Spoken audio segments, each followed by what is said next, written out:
దానికోసమే హోమియోపతి అని చెప్పాం కదా. ఎలా వస్తూ ఉన్నది ఇక్కడ వ్యాధి? ఈ వ్యాధి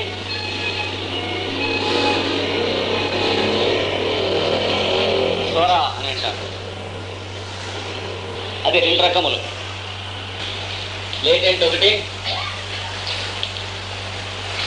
మేనిఫెస్ట్ ఒకటి. అంతర్గతము ఒకటి, విజృంభిత స్థితి ఒకటి. 2. దీంట్లో ఉన్న గొప్పతనం ఏంటంటే అక్యూట్ డిసీజ్ లాగా భయపెట్టే సిమ్టమ్స్ ఉండవు. భయపెట్టే సిమ్టమ్స్ ఉండడం వల్ల వెంటనే మనం దాన్ని వైద్యంతో ఎదుర్కొంటున్నాం. ఆస్తి ఉన్నటువంటి ఒక కుటుంబీకుడిని ఒక వేశ్య వెలివెలిగా తన వెనుకలాక్కునేటప్పుడు తనకు ఉన్నటువంటి ధనాశ మొదలైన చూపించదు. వీడికే ఏమన్నా గిఫ్ట్స్ ప్రజెంటేషన్స్ చూపిస్తుంది. ఈ వ్యాధి కూడా అలాంటిదే. అంటే వాడుకు నచ్చుతుంది వ్యాధి. చాలా కష్టం దీన్ని చేయించడం. హిట్లర్ ఒక రిమార్క్ చేశాడు వేరియస్ ఫారమ్స్ ఆఫ్ గవర్నమెంట్ల గురించి మాట్లాడుతూ. మై క్యాంప్ అనే ఒక బుక్ రాశాడు. అంటే మై స్ట్రగల్ ఇన్ లైఫ్ అని ప్రాస్క్రైబ్ చేశారు. అందులో ఏమన్నాడంటే man could overcome plague but tuberculosis overcame man. అంటే మహామారి వ్యాధులను మానవుడు జయించను. ఎంచేత భీకరంగా ఉంటాయి కనుక వీడు వెంటనే ఎదుర్కొంటాడు. ట్యూబర్క్యులోసిస్ మానవులే జయించను. కారణమేమి? భీకరత్వం ఏమీ కనిపించదు. మరణావస్థ తీసుకువచ్చే వరకు ఇంకేం లేదు. ఆ మొదటిది స్ట్రాంగ్ డిసిప్లిన్ గవర్నమెంట్స్ ఉదాహరణగా ఇచ్చాడు. ఈ రెండవది డెమోక్రసీ వల్ల మానవ జాతికి వచ్చే పతనానికి ఉదాహరణగా ఇచ్చాడు. అతను కోపడకండి, వాడి ఐడియాస్ అది నవ్వుకో. ఆటోక్రసీ కానీ, మోనార్కీ కానీ, డిక్టేటర్షిప్ కానీ, మిగతా గవర్నమెంట్స్ అన్ని కూడా ప్లేగ్స్ లాంటివి ఉంటే ఈవిల్స్ వెంటనే సర్దుకునేందుకు వీలుగా ఉంటాయి. దీంట్లో ఈవిల్ అంటూ ఉంటే సర్దుకుంటూ ఉండదు. నరజాతి సమస్తం పరస్పర దేశం మీద దేశం, నేషన్ మీద నేషన్, మహాయుద్ధంతో అంతర్యుద్ధములతో జాతి రసి నరత్వం లేకుండా భూమి మీద పోవడమే చివరికి ఇంకా మిగలదన్నాడు. ఏంటి డెమోక్రసీ వల్ల? అది ఆయన ఐడియాస్. మన దగ్గర ఆన్సర్ ఉంటే దమ్ముంటే చెప్పచ్చు ఆయనకి. కానీ నవ్వుకో. ఈ మొదటిది తరుణ వ్యాధులకును, రెండవది దీర్ఘ వ్యాధులకును మన ఎగ్జాంపుల్. సోరా ఈ రెండవది లాంటి. అంటే ఏవి ప్రమాదకరమైన లక్షణాలు ఉండవండి, ఒంట్లో ఉంటుంది. అసలు అది ఉన్నట్టు మనకి తెలుస్తా ఉంది. మామూలుగానే ఉంది, కాకపోతే నీరసంగా ఉంటుంది ఎప్పుడప్పుడు. అంతే కదా? ఏముంటాయి స్వరాలు ఉన్నవాడికి కొద్దిగా. అవును, నీరసం ఏమన్నారు? నీరసం మరి ఉండదా? ఇంకో 7 2 ఏళ్ళు 5 6 ఏళ్ళు మనం దాంతో కాపురం చేయడం అలవాటాక నీరసం పెద్ద డబ్బు ఏంటండి? మన లాజిక్ దాంతో అడ్జస్ట్ అవుతుంది.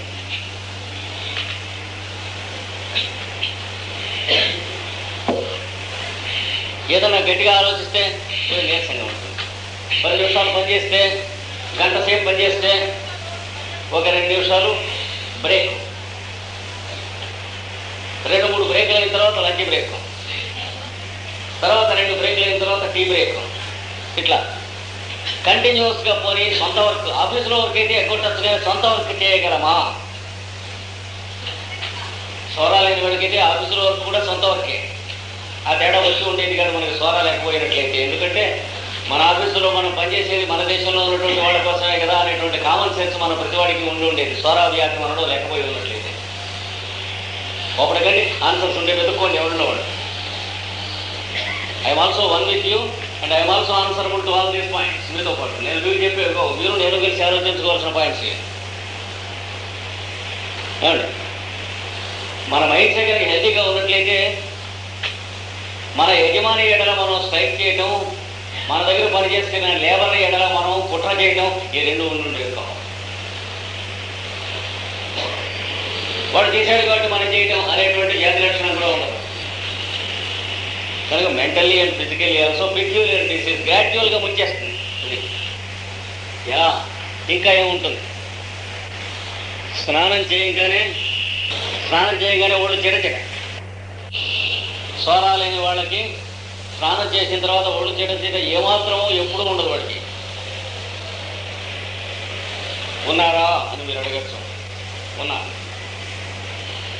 కుదురుపూట డిస్పెన్సరీ దగ్గరికి మీరు వస్తే వీళ్ళ కుటుంబంలో సోరా ఏమాత్రం ఏ కోశాన లేదు అనే కుటుంబాలు వచ్చినప్పుడు మీకు నేను చూపిస్తాను. వాళ్ళ జీవిత చరిత్రలు వాళ్ళ కుటుంబంలో జరుగుతున్నవి మీరు అడిగి ప్రశ్నించి చూడండి, మీకు తెలుస్తుంది. కాకపోతే మనం 195 కుటుంబంలో వాళ్ళం సోరా గలవాళ్ళంగా అయిపోయిన ప్రపంచంలో కనుక ఉన్నారా అని అనిపిస్తుంది. కానీ ట్రూత్ మాత్రం 195 మాత్రం మన ఫ్యామిలీస్ అన్నీ ఈ అండర్ కరెంట్ డిసీజ్ ఉన్నవే. లేకపోతే అంటూ వ్యాధులు అనేటువంటి వాటిని ఆకర్షించడం ఉండదు. We will not have constructed our dockyards and harbours for enemies ships and submarines. శత్రువుల అంటే సూక్ష్మజీవులు అని అంటున్నాను చూడండి. అవి శత్రువులు దిగి వచ్చే ఓడలు తప్ప సూక్ష్మజీవులే శత్రువులు కావు. అవి ఇంకో పాయింట్. అలాంటి ఓడలకి మనం హార్బర్లు కట్టాం ఒంట్లో. మన ఓడలకి ప్లాట్ఫారం ఖాళీ ఉండదు. శత్రువుల ఓడలకి ముందు ప్రాణాన్ని ఇవ్వాలి. అది స్వర. అంటే ప్రభు బయట నుంచి ఏ రకమైన అంటువ్యాధి వచ్చినా ముందు లోపలికి రమ్మని వాళ్ళకి విందు చేసి వాళ్ళ మీటింగ్స్ అవన్నీ పెట్టడం చేయాలి. ఇది వస్తుంది ఇక్కడ కనుక ఇది చెట్ట. మూడవది ఆకలి తారుమారు, అపిటైట్ డిస్టర్బ్. అంటే వ్యాలిటీకి వ్యాలిటీకి ఆకలి వేయటం అనేటువంటి ఒక న్యాచురల్ ఫినామినల్ పోతుంది, చచ్చిపోతుంది. అంటే ఆకలికి వేళలు ఉంటాయని మనకు తెలియదు అనమాట. ఇది వచ్చాక ఈ దగ్గు వచ్చాక ఆ టైంకి పాజిటివ్గా ఆకలి వేయటం, వాడు కావాలని రెలిష్ చేసి ఆహారం రుచికరంగా వెళ్ళి కూర్చుని భోజనం చేయడం, ఈ రెండు ఉండవు. భోజనం రొటీన్ అవుతుంది. ఆ టైంకి ఏదో భోజనం చేయడం అంటే న్యాచురల్ ఫంక్షన్స్ చేస్తారు. ఆఫీస్కి వెళ్ళాలి కాబట్టి భోజనం చేస్తాం. ఆకలికి భోజనం చేస్తున్నది ఎంతమందిని, తర్వాత భోజనం చేస్తూ రుచి ఎంజాయ్ చేస్తున్నది ఎంతమందిని. భోజనం has become a routine matter. This is one of the signals of Sora. చిరాకు, ఇరిటబిలిటీ, అంటే too much of responsiveness to the environment and other persons. ఇతరుల ఎడల మన ప్రవృత్తి ఉండవలసిన కన్నా ఎక్కువ చురుకుగా ఉండుట. దీనివల్లనే కోపము, సొసైటీని బేర్ చేయలేకపోవటం, కంపెనీని బేర్ చేయలేకపోవటం, 10 మంది ఉంటే గోలగా ఉండటం, ఒంటరిగా ఉంటే దిగులుగా ఉండటం. ఇంటి నిండా 10 మంది పిల్లలు ఉన్నారు అనుకోండి, అబ్బాబ్బా చచ్చిపోతున్నాం. ఇంట్లో ఎవరు లేరు, ఇంట్లో వాళ్ళంతా సినిమాకి వెళ్ళాను. నేను ఏమైపోయినా కూడా ఇంతే కదా అనిపిస్తుంది. దట్ ఈస్ స్వర. 10 మంది ఉంటే అలా ఏడుస్తాడు, 10 మంది లేకపోతే ఇలా ఏడుస్తాడు. కొంచెం ముదిరితే ఇంకా ఎక్కువ అవుతుంది. వ్యాలిటీకి అన్నం పెడితే అడగండి ఎవరు పెట్టమన్నారు. పోనీ అడుగుతాడేమో ఊరుకుంటే భోజనం చేయక్కర్లేదా, నేను ఆఫీస్కి ఉపోషంతో వెళ్ళమంటావా, తావమంటావా?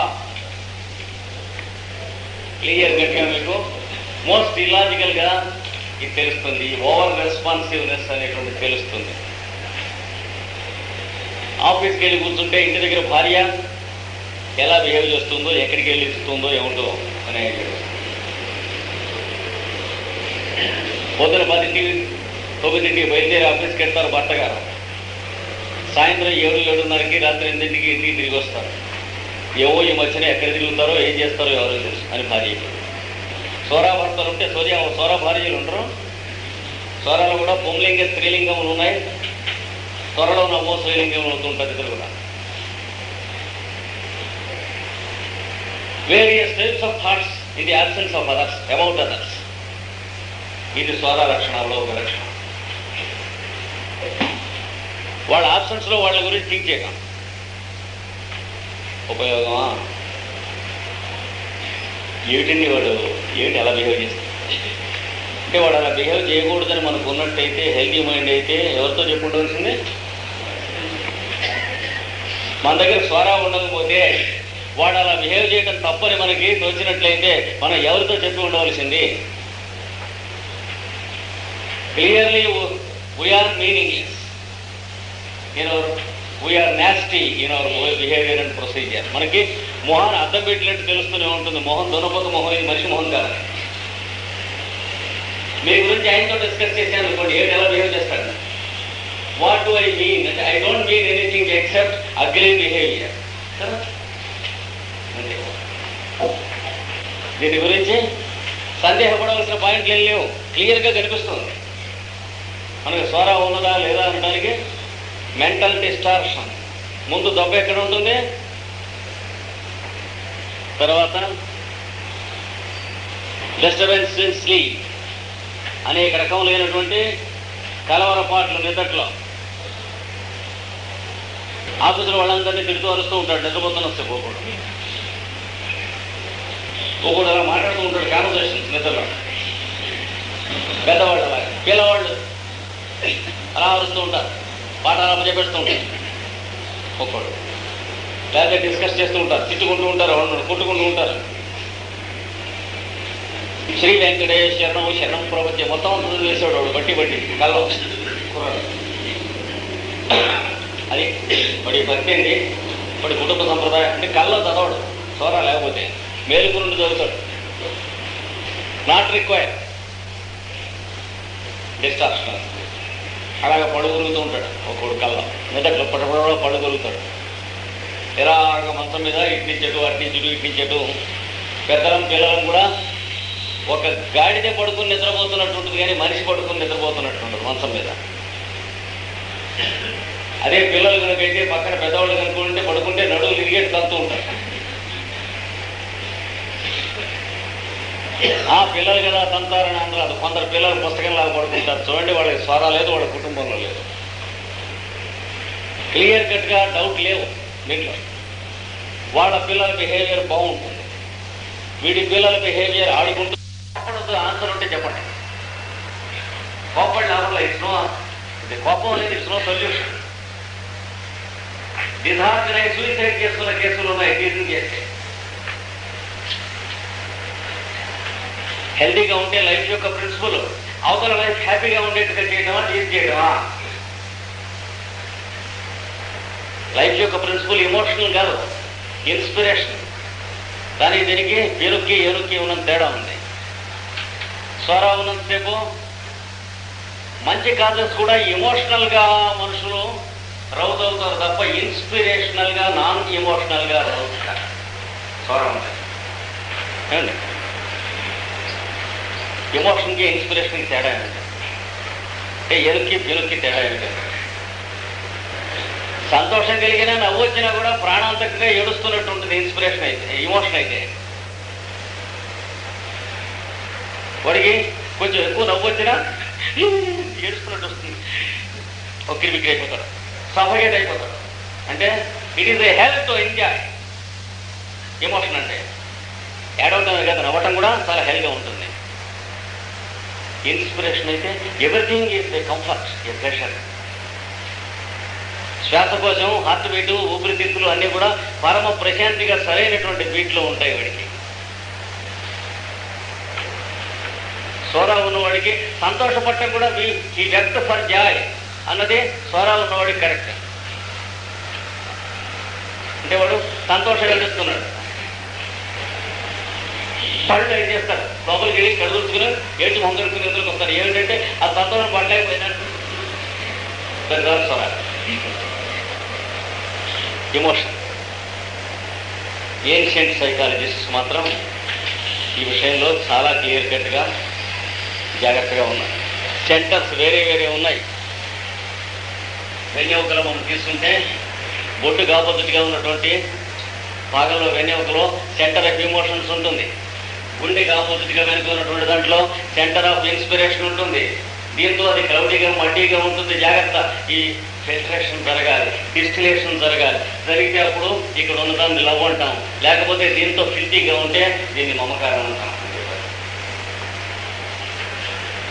లవ్కి మమకారానికి తేడా ఏంటి? మమకారం ఉంటే మా అబ్బాయికి ఫస్ట్ మార్క్ క్లాస్ ఫస్ట్ రావాలి అనేటువంటి బీస్లీ డిజైర్ ఉంటుంది, అంటే మిగతా వాళ్ళ అబ్బాయిని పట్టుకుంటూ పోవాలి. లవ్ కనుకుంటే మన అబ్బాయికి పాఠాలు రావాలి, బాగుండాలి, నాలెడ్జ్ రావాలి అని ఉంటుంది. ఇంతే తేడా. మనవాడి క్లాస్ ఫస్ట్ రావాలనేటువంటి ఐడియా మాత్రం ఉండదు, హెల్త్ బాగుంటే మనకి. పడన్ it is we can call it emotion.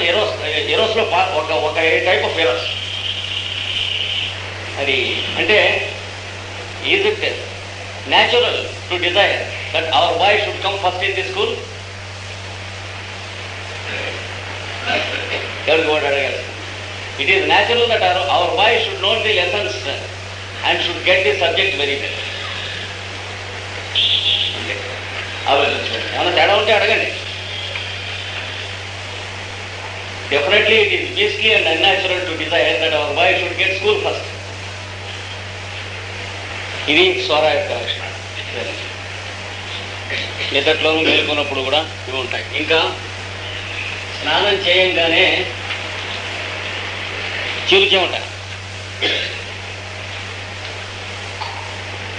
అందరికీ ఉంటుంది అనిపిస్తుంది, అందరికీ ఉండదు. స్వరం లేని వాడికి ఉండదు. స్నానం చేయకముందు ఉంటుంది చెమట, స్నానం చేశాక ఉండదు. ఎందుకంటే స్వరావ్యాధి లేనివాడు సోపు వాడటం కానీ కాస్మెటిక్స్ వాడటం కానీ చేయడు. అందుకని మనకు ఉన్నటువంటి ఇన్ఈక్వాలిటీస్ ఉండవు. క్లీనింగ్ కావాలి కానీ వాడికి క్లీన్గా ఉండటం కావాలి కానీ నీట్గా ఉండడానికి కేర్ చేయడం. అంటే పరిశుభ్రత కావాలి కానీ పసంత్ అనే దానికి ఎక్కువ లెక్క ఉండదు. మనం స్నానం చేసామా లేదా అనేది ఎక్కువ ముఖ్యం, కానీ ఎదుటివాడికి చేసినట్టు కనపడుతున్నామా లేదా అనేది దొంగ వేషం. అంటే బేసిక్గా తను ఏమిటో వాడు మిగులుతాడు, హెల్త్ వచ్చాడు మనిషి కనుక వాడికి అవి రెండు వాడాడు కనుక. అంటే ప్రిమిటివ్ మ్యాన్ ఏం వాడుకునేవాడో అది మోస్ట్ సైంటిఫిక్. మళ్ళీ రాబోయే శతాబ్దంలో అక్కడికి వెళ్ళబోతుంది నరజాతి. ఏం వాడుకునేవాళ్ళు? కొన్ని చెట్ల ఆకుల పౌడర్స్ పెట్టి రుద్దుకునేవాడు స్నానం చేస్తూ ఉంటే. పురాణాల్లో కానీ ఓల్డ్ టెస్టిమెంట్లో కానీ ఈజిప్షియన్ బుక్ అది డెడ్లో కానీ చూస్తే మనకి వాళ్ళు ఎలా బతికేవాళ్ళో తెలుస్తుంది. పైన స్కిన్కి ఏదన్నా ట్రబుల్ వచ్చిందంటే అర్థం ఏంటి? మెంటల్గా వీడికి ఉండకూడని ఐడియా ఉంది అని అర్థం. That is most scientific and that will be appreciated only in the 21st century. దాదాపు ఇంకా ఇక్కడికి ఇంకో 50-60 సంవత్సరాలు పోయిన తర్వాత కానీ ఇది యూనివర్సిటీస్ అంగీకరించేటువంటి స్టేజర్కి యూనివర్సిటీస్ కానీ ఎడ్యుకేషన్ కానీ రాదు. ఇప్పుడున్నది ఆలిస్ ఏబిఐని రాసినటువంటి బుక్లో ఇవన్నీ కూడా ఇచ్చారు. 21st century మెడిసిన్ అంటే మానసికంగా బిహేవియర్లో ఒక బ్రీచ్ ఉంటే కానీ అదేమవుతుంది? మెంటల్గా డిస్టర్బెన్స్ వచ్చి అది తర్వాత ఇమోషనల్గా డిసెండ్ అయ్యి అది తర్వాత ఇంటలెక్చువల్ ప్లేన్స్లోకి అలాగా క్రిందికి వచ్చి చివరికి స్కిన్ మీదకి వచ్చేస్తుంది. చిన్న ఇరప్షన్ కింద, గజ్జిపొక్కు కింద, స్కిన్ డిసీజెస్ కింద. కనుక స్కిన్ డిసీజ్ ఏది ఉన్నా సరే ఇంతకు ముందు ఉన్నటువంటి ఒకనొక మానసిక కల్లోల స్థితి ఇతడు అనుభవించి లేదా ఇతని తల్లిదండ్రులు అనుభవించి ఇతని మొహాన పారేసి వెళ్ళారు అని తెలుస్తుంది. ఏమి సందేహం లేదు. మనం స్క్రిప్చర్స్ అన్నీ తీసుకుంటే ఈ సైన్స్ దొరుకుతుంది. మోడర్న్ మ్యాన్కి ఆ సైంటిఫిక్ స్టేచర్ లేదు, ఇంకా వస్తుంది. ఓల్డ్ టెస్టిమెంట్ తీసుకుంటే మోసెస్కి గాడ్ చెప్పాడు. ఎంతమంది క్రైస్తవులు ఓల్డ్ టెస్టిమెంట్ చదువుకుంటారో నాకు తెలియదు, ఎందుకంటే క్రైస్తవులకు సంబంధించిన పుస్తకం కాదు బైబిల్. గాడ్స్ చిల్డ్రన్కి సంబంధించిన పుస్తకం. భగవద్గీతలో అయితే హిందువులకు సంబంధించిన పుస్తకం కాదో, గాడ్స్ చిల్డ్రన్కి సంబంధించిన పుస్తకాలు అన్ని బుక్స్ ఆఫ్ విజ్డమ్. అందులో ఓల్డ్ టెస్టిమెంట్లో మోసెస్కి గాడ్ చెప్తారు ఏమిటంటే ఎవరికైతే స్కిన్ ఎఫెక్ట్ అయిందో వాడిని ప్రేయర్లు అని టెంపుల్లోకి రానివ్వకుండా తగ్గేవారు కన్నాడు. అంటే ఇది అస్పృశ్యత అని అంటాడు పొలిటికల్ బీస్ట్. అది కాదు. అక్కడ ఏం చెప్పాడంటే మైండ్లో ఒక డిస్టర్బెన్స్ ఉన్నది, నలుగురు ప్రేయర్ చేసుకునే తోటికి అది అయిపోయే వరకు వాడిని రానివ్వకండి, నలుగురు మైండ్కి ఈ డిస్టర్బెన్స్ అంటుతుంది అన్నాడు. అది స్వర అంటే.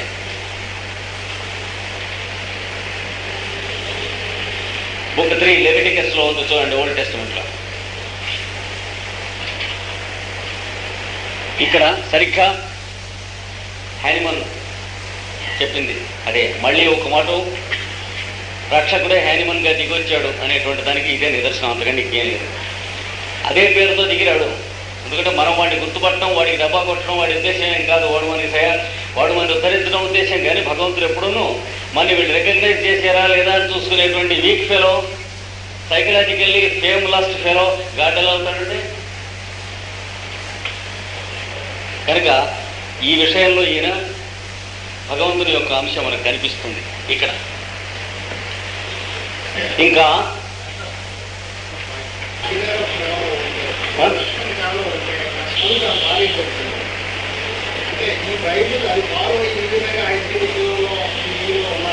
అదేం లేదు, వాళ్ళకి బైబుల్ ఒక్క పేజీ కూడా తెలియదు.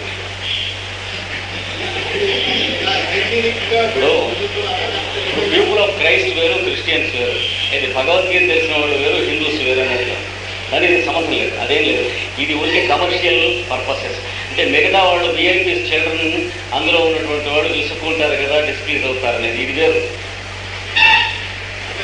ఎందుకంటే నిజంగా స్వరాలు లేనటువంటి వాడికి అంటదు.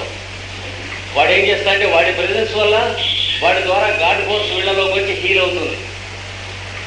మరి ఆ మాత్రం కాన్ఫిడెన్స్ ఉన్నవాళ్ళైతే స్కిన్ డిసీజ్ ఉన్న వాళ్ళని స్కూల్కి రావద్దని అంటారు. అదే, ఎందుకంటే అది డైరెక్ట్గా హెల్త్ పూర్ణం అవుతుంది. ఎవరిలో అయితే స్వరా లేదో వాడికి అంటువ్యాధులు లాంటి ఉన్నట్లయితే నేచర్ ఎంత ఫూలిష్ అయి ఉండాలి, ఎంత ఇడియాటిక్ అయి ఉండాలి. ఏది really healthy man unhealthy man వల్ల ఇన్ఫెక్ట్ అవుతున్నట్టంటే నేచర్ ఎంత డిఫెక్టివ్ అయి ఉండాలి. హ్యూమన్ కింగ్డమ్ లాగే ఉండాలి, పొలిటికల్ కింగ్డమ్ లాగా. కానీ నేచర్లో ఉన్నది ఏంటంటే హెల్దీ మ్యాన్ ఉన్నాడే వాడి హెల్త్ వీళ్ళ హెల్తీ మ్యాన్కి ఇన్ఫెక్షన్ కింద రేడియేట్ అవుతుంది. అంటే వాడి హెల్త్ ఇంప్రూవ్ అవుతుంది. మరి లెప్రసీ ఉన్నవాడు జీసస్ క్రైస్ట్ దగ్గరికి వస్తే వాడి లెప్రసీ తగ్గిందా, ఈయన లెప్రసీ వచ్చిందా? అంటే చదువుతాం కనుక నమ్మకం. ఇది వీళ్ళు చెప్పేవి వేరు. వీళ్ళు నమ్మకం ఉన్నవాడు మాత్రం కాదు, కమర్షియల్ ఫెలోస్. అది వేరు, ఇది వేరు. ఆ ప్రపంచం వేరు, గాడ్స్ కింగ్డమ్ వేరు, కమర్షియల్ కింగ్డమ్ వేరు. దానికి సంబంధం లేదు. ఎండోమెంట్ వాళ్ళకి శివుడికి సంబంధం లేదు.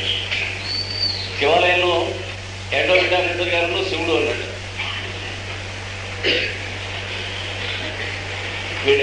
ఆ బిలీఫ్ ఉంది కదా దానికి పోవటం. ఊళ్ళో ఉన్నటువంటి విఐపీస్ అందరినీ పట్టుకుంటారు కదా, వాళ్ళ పిల్లలు వస్తున్నారు, వాళ్ళు వచ్చి పిలిచి మా అబ్బాయిలు పంపమని అనుకోండి, వీళ్ళకి సోషల్ పాలిటీ అయిపోతుంది. అంచేత వద్దాం కదా, ఆ కారణాలు లేదు. కానీ ఇక్కడ వీడు చెప్పేది ఏంటంటే ఎలా అంటుకుంటుంది ఈ వ్యాధి. ఇక్కడ చివరికి చిన్న చిన్న చిన్న పొక్కులు కూడా వీళ్ళందరికీ ఉంటూ ఉంటాయి. ఈ చెప్పినటువంటి వాళ్ళకి సన్నని నీటి పొట్టుకోలు అది కూడా కలుపుకోండి. ఇప్పుడు రాస్తున్నాం అట్లా స్మాల్ లిటిల్ వాటర్ బ్లిస్టర్స్ స్వర ఉన్న వాళ్ళకి which cause passive itching. సన్నని నీటి గుల్లలు, తరచుగా చిన్న దురద.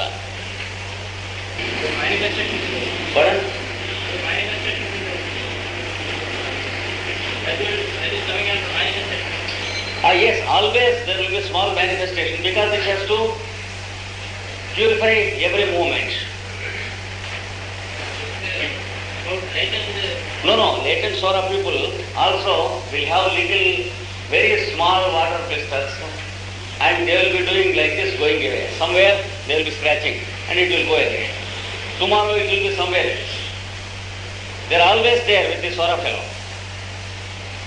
చిన్న పొక్కలు ఉంటాయి, దొరదొరక ఒకేసారి వెళ్ళిపోతుంటాయి, మళ్ళీ మామూలుగానే ఇంకేముండవు.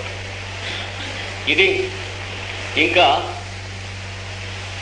ప్రిక్కలీ హీట్, ఒళ్ళు పేలటం ఎండాకాలంలో, సోరాను తెలియజేయడం. అయితే పేలకపోతే మంచిదని మాత్రం అనుకోకండి. సోరా లేని వాళ్ళకి పేలదు, సోరా కప్పెట్టుకున్న వాళ్ళకి పేలదు. ఈ రెండో వాళ్ళు చాలా మెంటల్గా వ్యాధిగ్రస్తులు అయిపోతారు. ఆ తేడా ఉండాలి. అంటే those who use talcum powders and prickly heat powder and medical cosmetics to keep their skin fine, they going to horrible incurable diseases and they live as neurotics and psychotics. ఎందుకని ఈ ఫిజికల్ ప్లేన్లో కొడుతుందంతా వీళ్ళు మళ్ళీ mental ప్లేన్లోకి ఈ side కాలంలో నీళ్ళని వంటింటో పిచ్చిగా కొడుతున్నారు. అందుకని పేలని వాళ్ళందరినీ లెక్కేయకూడదు. స్వరా లేకుండా మిగతా ఆరోగ్యంతో బాగుండి దుఃఖంలాగా ఉంటే వాడికి ఒడు పేలదు, వాడికి స్వరా లేదని. స్వరా ఉన్న వాళ్ళలో ఒడు పేలని వాళ్ళకన్నా పేలిన వాళ్ళు చాలా ప్యూర్ ఫెలోస్. అందుకని స్వరా ఉంది అని అర్థం, మనం ట్రీట్మెంట్ చేసుకోవాలి అనే అర్థం తప్ప పేలిందంటే తప్పేమీ లేదు. ఇవి తెలుసుకుని ఇవి ఉంటే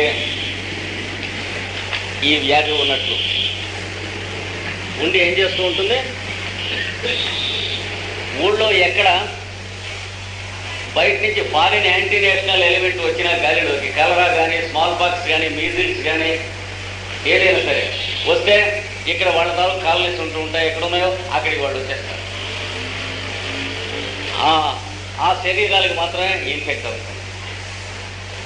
లేటెంట్ స్వరా లేని శరీరాల్లో ఈ ఇన్ఫెక్షన్స్ రావు.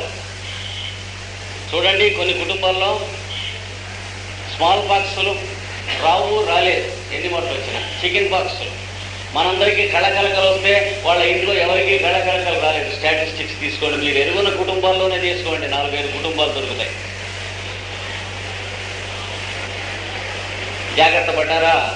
ఏం పడలేదు. మెడిసిన్స్ వేసుకుంటున్నారా? మెడిసిన్స్ వేసుకోకుండా జాగ్రత్త పడ్డారు. మెడిసిన్స్ వేసుకుంటే వచ్చి ఉండే వాళ్ళకి. వ్యాక్సినేషన్స్ వేసుకున్నారా? వ్యాక్సినేషన్స్ వేసుకుంటే మళ్ళాగే అంటుబడి ఉండేవాళ్ళు వాళ్ళను వచ్చి ఉండే. ఎందుకంటే vaccinations are highly unscientific and harmful. ఇంకొక 20-30 ఏళ్లలో ప్రపంచంలో ఇప్పుడే కొంత అర్థం బయలుదేరింది, రిమూవ్ చేసేయబోతున్నారు వ్యాక్సినేషన్ థియరీ. ఈ లోపల వచ్చిన వాళ్ళు ఏం చేద్దామంటే కర్మ సిద్ధాంతం. చాలా థియరీస్, ఫూలిష్ థియరీస్ ఉన్నాయి. ఆయిల్స్ పనికిరావు. ఏది బీపీ ఉన్నటువంటి వాడికి ఫ్యాట్స్ ఆయిల్స్ పనికిరావు, మళ్ళీ చేస్తున్నారు. అదేం కాదండి. ఈ లోపల ఆయిల్ మానేసిన వాళ్ళు అంటే వాళ్ళ కర్మ, ఏం చేసినా లేదు. అంటే ట్రయల్ అండ్ ఎర్రర్ మెథడ్లో, ఎక్స్పెరిమెంట్ మెథడ్స్లో ఉన్నాయి అన్నీ. అయితే ఇది ఎందుకు అంటుతుందండి మనకు కావాలి అంటే, ఒక మనిషిలో ఈ స్వర ఉంటే ఇంకొక మనిషికి అంటుతుంది, అంటూ వ్యాధిగా. సంతోషించానులేండి, మీరు అడగాలి వెంటనే. ఇది అంటడానికి వీలుంటే మిగతా అంటడానికి వీలుంది కదా. Same old theory of ignorance ఏనా నువ్వు చెబుతూ నీకేమైనా పాయింట్ ఉందా? అందరికీ ఎందుకు అంటుందంటే మళ్ళీ రెసిస్టెన్స్ అనే నువ్వు చెబుతావా, ఇంకేమైనా ఆన్సర్ ఉందా అని మీరు అడగాలి. ఆన్సర్ ఉంది. ఏమనంటే, వ్యాధి అంటుకుంటామంటే కురుపు రసి ఒక చోట అంటితే ఇక్కడ మళ్ళీ అక్కడ కురుపు వస్తుంది, అంటే ఇడియాటిక్ అండ్ ఫూలిష్ థియరీ. అలాగే గజ్జి ఉన్న వాడిని ముట్టుకుంటే వాడి గజ్జిపొక్కు చిటికి ఆ రసం వీడికి అంటి దాంట్లో సూక్ష్మజీవులు ఉంటాయి. ఎలా ఉంటాయి? ఒంటి కాళ్ళు కూడా ఉంటాయి. దాంట్లో సూక్ష్మజీవులు ఉంటాయి. ఎలా ఉంటాయి? ఒంటి కాళ్ళు కూడా ఉంటాయి. ఇది ఆ ముక్కు పెట్టి దున్నుతూ ఉంటుంది చర్మం మీద. దున్ని గుడ్లు పెడుతుంది. గుడ్లు పెట్టిన దాంట్లోంచి వీళ్ళ తాలూకు పిల్లలు వచ్చి నెక్స్ట్ బ్యాచ్ మళ్ళీ దున్ని దే బర్రో ఫర్దర్ అండ్ లే ఎగ్స్ అని రాస్తారు. ఏది మీ ఫిజియాలజీ పుస్తకంలో. అది కనుకోరా రహస్యం అన్నారు, ఇచ్చింది బాగానే ఉంది. అంతని వాడికి ఇది ఎందుకు బర్రో చేయటం లేదన్నా, వాడికి గజ్జివాడిని ముట్టుకోమనండి. వాడి గజ్జివాడికి ఉపచారం చేస్తుంది. స్మాల్ పాక్స్ వాడిని ఇట్లా చేతుల మీద వేసి తీసుకొచ్చి వాడికి ఆహారం అది పట్టిస్తున్నారు కదా. ఏమి మీ థియరీ? వీటికి భయమా? కనుక ఇన్ఫెక్షన్ ఈజ్ నెవర్ ఫిజికల్. మొదటి గుర్తుంచుకోవాల్సింది, ఇన్ఫెక్షన్ ఈజ్ నెవర్ ఫిజికల్.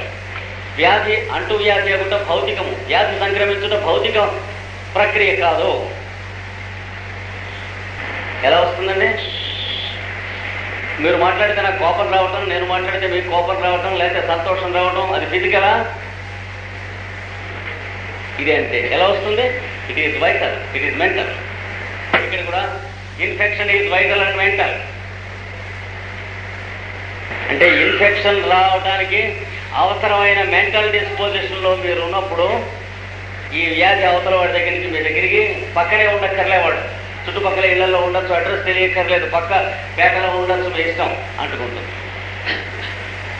అంటే వాడికి ఉన్న మెంటల్ డిస్పోజిషను ఈ వ్యాధి అంటుకునేటువంటి డిస్పోజిషన్లో ఉన్నప్పుడు అంటుకుంటుంది, అది లేనప్పుడు అంటుకొనదు. ఇప్పుడు మనకి తెలియవలసింది ఏంటి? మెంటల్ డిస్పోజిషన్ ఏదైతే అంటుకుంటుంది, ఏదైతే అంటుకోదు, అది చెప్పినట్లయితే కొంత మనకు పనికొస్తుంది, లేకపోతే వాడి రెసిస్టెన్స్ థియరీయే. రేపు మనం ఈ మెంటల్ డిస్పోజిషను, ఆరిజిన్ ఆఫ్ ది స్వరాన్ని గురించి చెప్పుకొని నెక్స్ట్ లెసన్లోకి వెళ్తాం. ససెప్టబిలిటీ అనే పేరుతో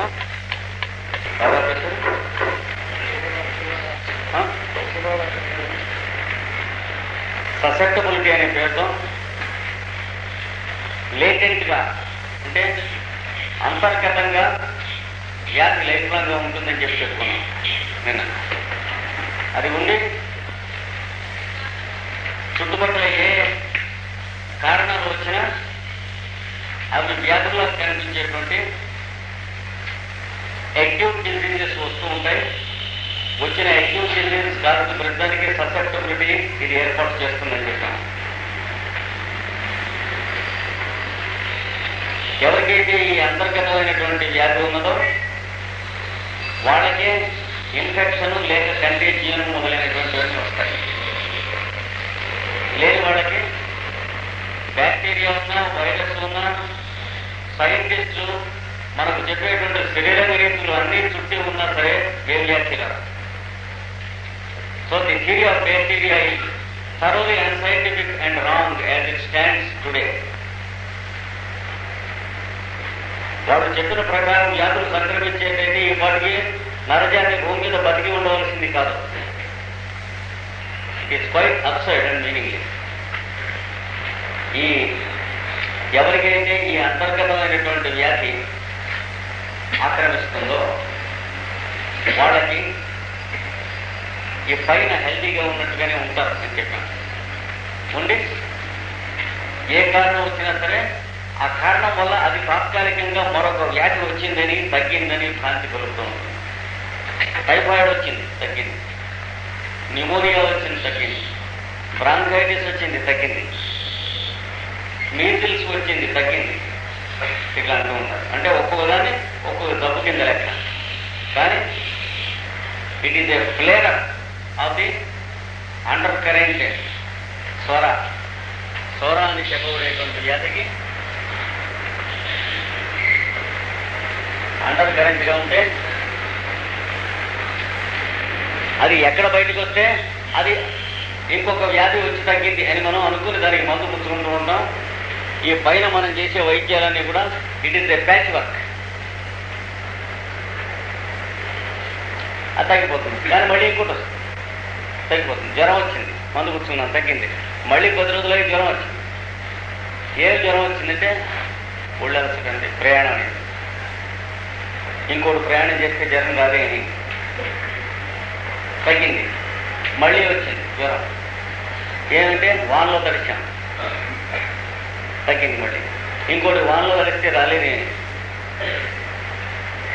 తగ్గిన తర్వాత మళ్ళీ వచ్చింది. ఈ మాట ఎందుకు వచ్చింది అంటే భోజనం కొంచెం పెళ్లికి వెళ్ళాము, హెవీ అయింది. పెళ్లికి వెళ్ళిన వాళ్ళందరూ జ్వరం వచ్చి పడుకుంటున్నారా? That is the common sense of medical science, against which stands the theory of present theory of contagion.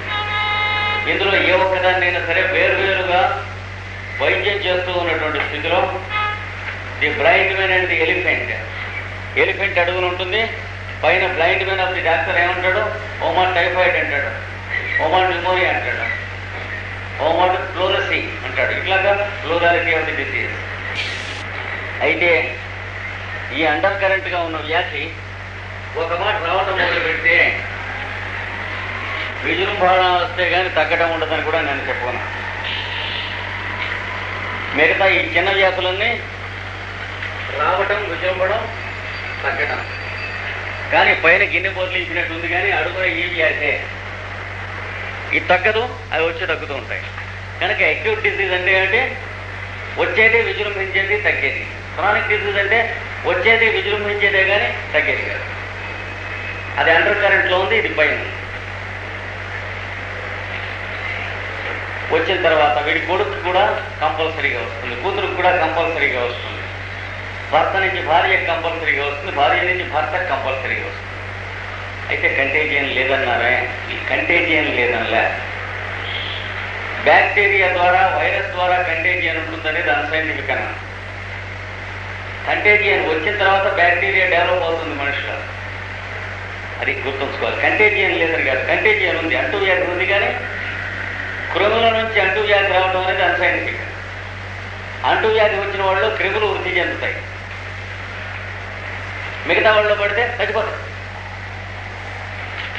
గాలిలో ఉన్నటువంటి టీబీ బ్యాక్టీరియా మీరు నేను పీలిస్తే ఆక్సిజన్తో ఏమవుతున్నాయి, దే ఆర్ కంబస్ట్, చచ్చిపోతున్నాయి. ఇంకోటి పీలిస్తే వాడికి అంటుకుంటుంది. ఏం చేద్దాం, వాటిలో దానికి తగిన హార్బర్ కట్టించారు. ఈ అడుగులు ఈ జాతి ఉంది, ఇది ముందు మన ఇంట్లో పడాలి. This is the homeo theory which carries the direct answer and reasoning for some people not getting contagion and some people getting contagion, and also a solution for those who are getting contagion. ఈ రెండు లేవు ప్రస్తుతం మనకున్న థియరీలో. ఇక్కడ బాగానే ఉంది, వస్తే వదలదన్నారు, ఒప్పుకున్నాం. వస్తే తరతరాల వస్తుందన్నారు, ఒప్పుకున్నాం. నయం కాదా, దాన్ని నయం చేసుకునే విధానం తెలిస్తే తప్ప నయం కాదు. దాన్ని నయం చేసుకునేటువంటి విధానం కోపడకండి ఏరోపతిలో లేదు. అలాంటి వ్యాధి ఉన్నది అనేటువంటి కాన్సెప్ట్ ఉన్నటువంటి సిస్టంలో కదా దానికి రెమెడీ ఉండాల్సిందే. అసలు కాన్సెప్టే లేదు కదా, రెమెడీ ఎక్కడ? కొన్ని ఫ్యాక్ట్స్కి మనం కోపం చేసే లాభం లేదు, అవి ఒప్పుకోవాలి. తలకాయ వచ్చి చచ్చినట్టు ఒప్పుకోవాలి, because they are truths and we have no answer against them. ఇది అలాంటిది. బాగానే ఉంది, మీరు చెప్పారు. వస్తే తగ్గదన్నాడు, వస్తే తరతరాలు వస్తుందన్నారు, నయం చేయడానికి వీలు అవుతుందన్నారు. ఎలా వస్తుందో చూడండి, అసలు రావటం ఎలా వస్తుంది. మనం బ్యాక్టీరియాతో వ్యాధి సంక్రమిస్తే నుంచి మీకు రావచ్చు, మీ నుండి వాడికి రావచ్చు. మొట్టమొదటి వాడికి ఎలా వచ్చింది బ్యాక్టీరియా, ఎక్కడి నుంచి వచ్చింది? అలా చతుర్ముఖుడు అన్నిటితో పాటు బ్యాక్టీరియా కూడా సృష్టించాను. ఒకటి నుంచి ఒకటికి అంటుకుంది, బాగానే ఉంది. మొదటి వాడికి ఎక్కడి నుంచి అంటుకుంది? ఏమీ లేదు. ఏ కండిషన్స్ లో ఉంటే వ్యాధి ఒకటి నుంచి ఒకటికి వస్తుందో ఆ కండిషన్స్ నుంచి బ్యాక్టీరియా పుడుతుంది. అక్కడి నుంచి రావాలి, ఇక్కడే పుడుతుంది. ఇది కూడా గుర్తుంచుకుని ఇప్పుడు మనం ప్రొసీడ్ అవ్వాలి. అసలు ఫస్ట్ ఎట్లా స్టార్ట్ అయింది? మన శరీరం, భౌతిక శరీరం ఉంది, దాని లోపల ప్రాణమయ కోశం ఉంది, physical body, vital body, mental body, intellectual. తర్వాత the innermost dweller called the body of love. ఇది మెయిన్గా మనలో ఉన్న అధ్యాయాలు. ఒక్కొక్క అధ్యాయంలో పుటలు, శ్లోకాలు చాలా ఉంటాయి, కానీ ఇది చాప్టర్ డివిజన్. మెయిన్గా ఈ చాప్టర్ డివిజన్లో ఈ లోపల ఉన్నటువంటి వెలుగు ప్రతి ఒక్కరిలోనూ నేను నేను అని మనం అంటున్నాం చూడండి, ఆ వెలుగు అనమాట. అది బయటేది ఇక్కడ దాకా వ్యాపించి ఉంటుంది. అంటే మన భౌతిక శరీరానికి చుట్టూ కూడా మన ప్రజెన్స్ ఉంది. ఇక్కడితో ఎండ్ అవటంలే, ఇక్కడితో ఎండ్ అయితే దీనికి ప్రొటెక్షన్ ఏది. తర్వాత ఎవరి సెకండ్ స్కిన్ కన్స్ట్రక్ట్ అవుతుందా, లేకపోతే తయారైన స్కిన్ అలాగే ఉండిపోయిందా? చెప్పుల స్కిన్ అది లివింగ్ బీయింగ్కి అనుక్షణం చర్మం నిర్మాణం అవుతూ ఉన్నదా? నిర్మాణమైన చర్మం అలాగా తోళ్ల కంపెనీలో పడేసినట్టు ఉండిపోయింది మనకి. ఏమంటే ఏమైంది? మనం తీసుకున్నటువంటి ఆహారం లోపలికి వెళ్ళి అన్ని ధాతువులుగా పంచబడుతుంటే ఆ ధాతువుల్లో పాటు చర్మం అనేటువంటి ఉద్యోగస్తుడు కూడా ఎంత జీతం చేయాలో అంత జీతం ఇస్తున్నారు ఆహారం.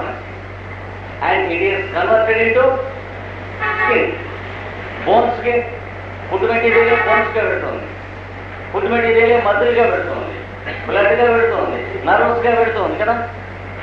మనం తీసుకున్న అన్నపానీయములే రకరకాల మాంస మేధు అస్థి మధ్య శుక్రములు అని చెప్పబడేటువంటి 7 ధాతువులు 7 టిష్యూస్ కింద వస్తున్నాయి.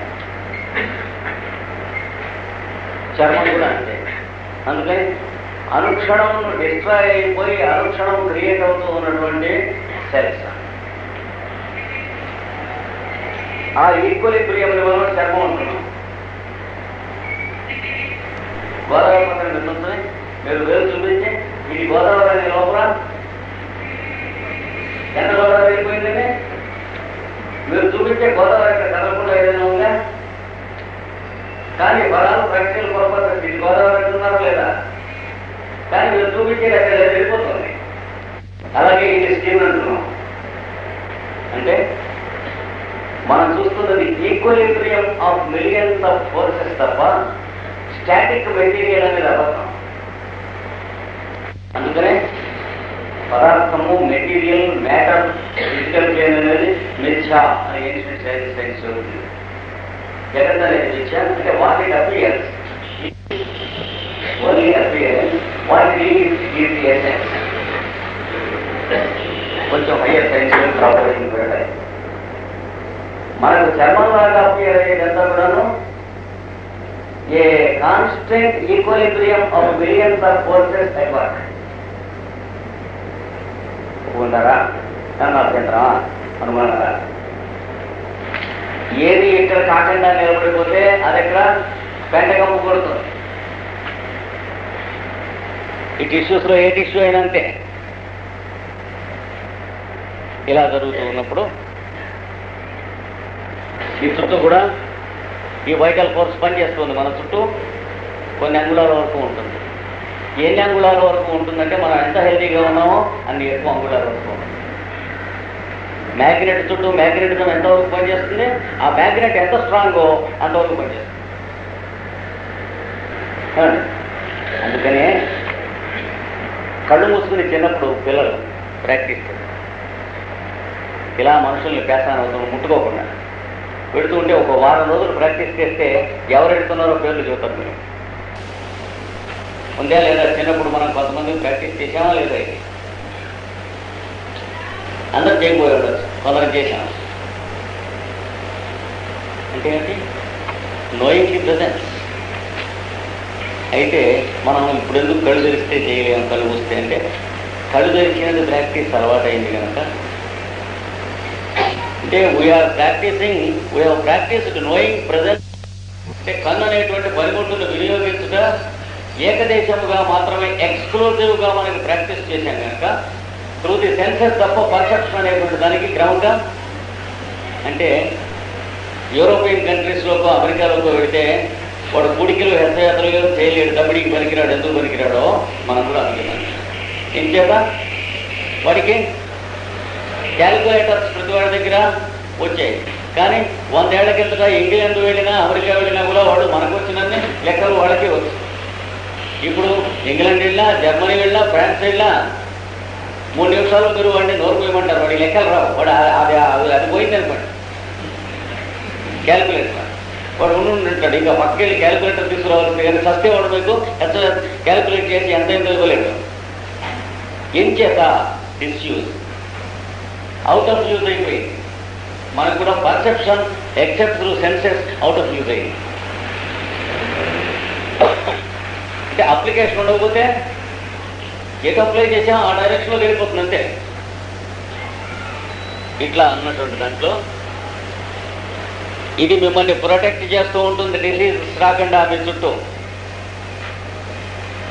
ప్రతివాడి చుట్టూ ఉంది ప్రొటెక్టింగ్ షెల్. కొంచెం ఇంట్రెస్ట్ ఉన్నవాళ్ళు బాగా డీటెయిల్గా తెలుసుకోదలుచుకున్నట్లయితే మ్యాన్ విజిబుల్ ఇన్విజిబుల్ అనేటువంటి పుస్తకం చదవండి. 1924లో రాయబడ్డది. ఇప్పటికీ 79 ప్రింట్స్ పడ్డది వరల్డ్ ఓవర్. 24 అంటే నేను పుట్టలేదు ఆ పుస్తకం రాసినప్పుడు. Man visible invisible, CW Leadbeater అనేటువంటి అడ్వాన్స్డ్ సైంటిస్ట్ రాసినటువంటి పుస్తకం. ఆ రోజుల్లో థియాసఫీ అనే మూమెంట్ వచ్చి దాంట్లో వీళ్ళంతా పెద్దవాళ్ళు వచ్చారు. తర్వాత థియోసాఫికల్ సొసైటీ అని వాటి మెంబర్స్ అని వచ్చారు. ఇప్పుడు ఆ లైబ్రరీలో ఉన్నటువంటి థియోసాఫికల్ సొసైటీ లైబ్రరీస్ పుస్తకాలు ఉంటాయి, కానీ అక్కడ ఉన్నటువంటి గబ్బిలాలు, చిమ్మెట్లు, సాలెపురుగులు చదువుతున్నాయి. థియోసాఫికల్ సొసైటీ మెంబర్స్ వీటి అట్టలు కూడా తెరవరు, పేరు కూడా తెలియదు, తిండిపోతులయ్యి నిద్రైపోయినారు. ఆ తరం వెళ్ళిపోయింది. తర్వాత తరం ఊరికే బచ్చాలలో మిగిలారు. ఇది చదువుకోవచ్చు, ప్రతి ఊళ్ళో ఉంటాయి. మన ఊళ్ళో కూడా థియోసాఫికల్ సొసైటీలో ఉంటాయి. అక్కడ బల్లులు అవన్నీ చదువుతుంటాయి. ఈ పుస్తకాలు ఇలా కారణం ఏం లేదు, అడ్వాన్స్డ్ సైన్స్ అవడం వల్ల మన సెంచరీ ఇంకా దానికి ఫిట్నెస్ రాకపోవడం వల్ల మూలపడ్డాయి.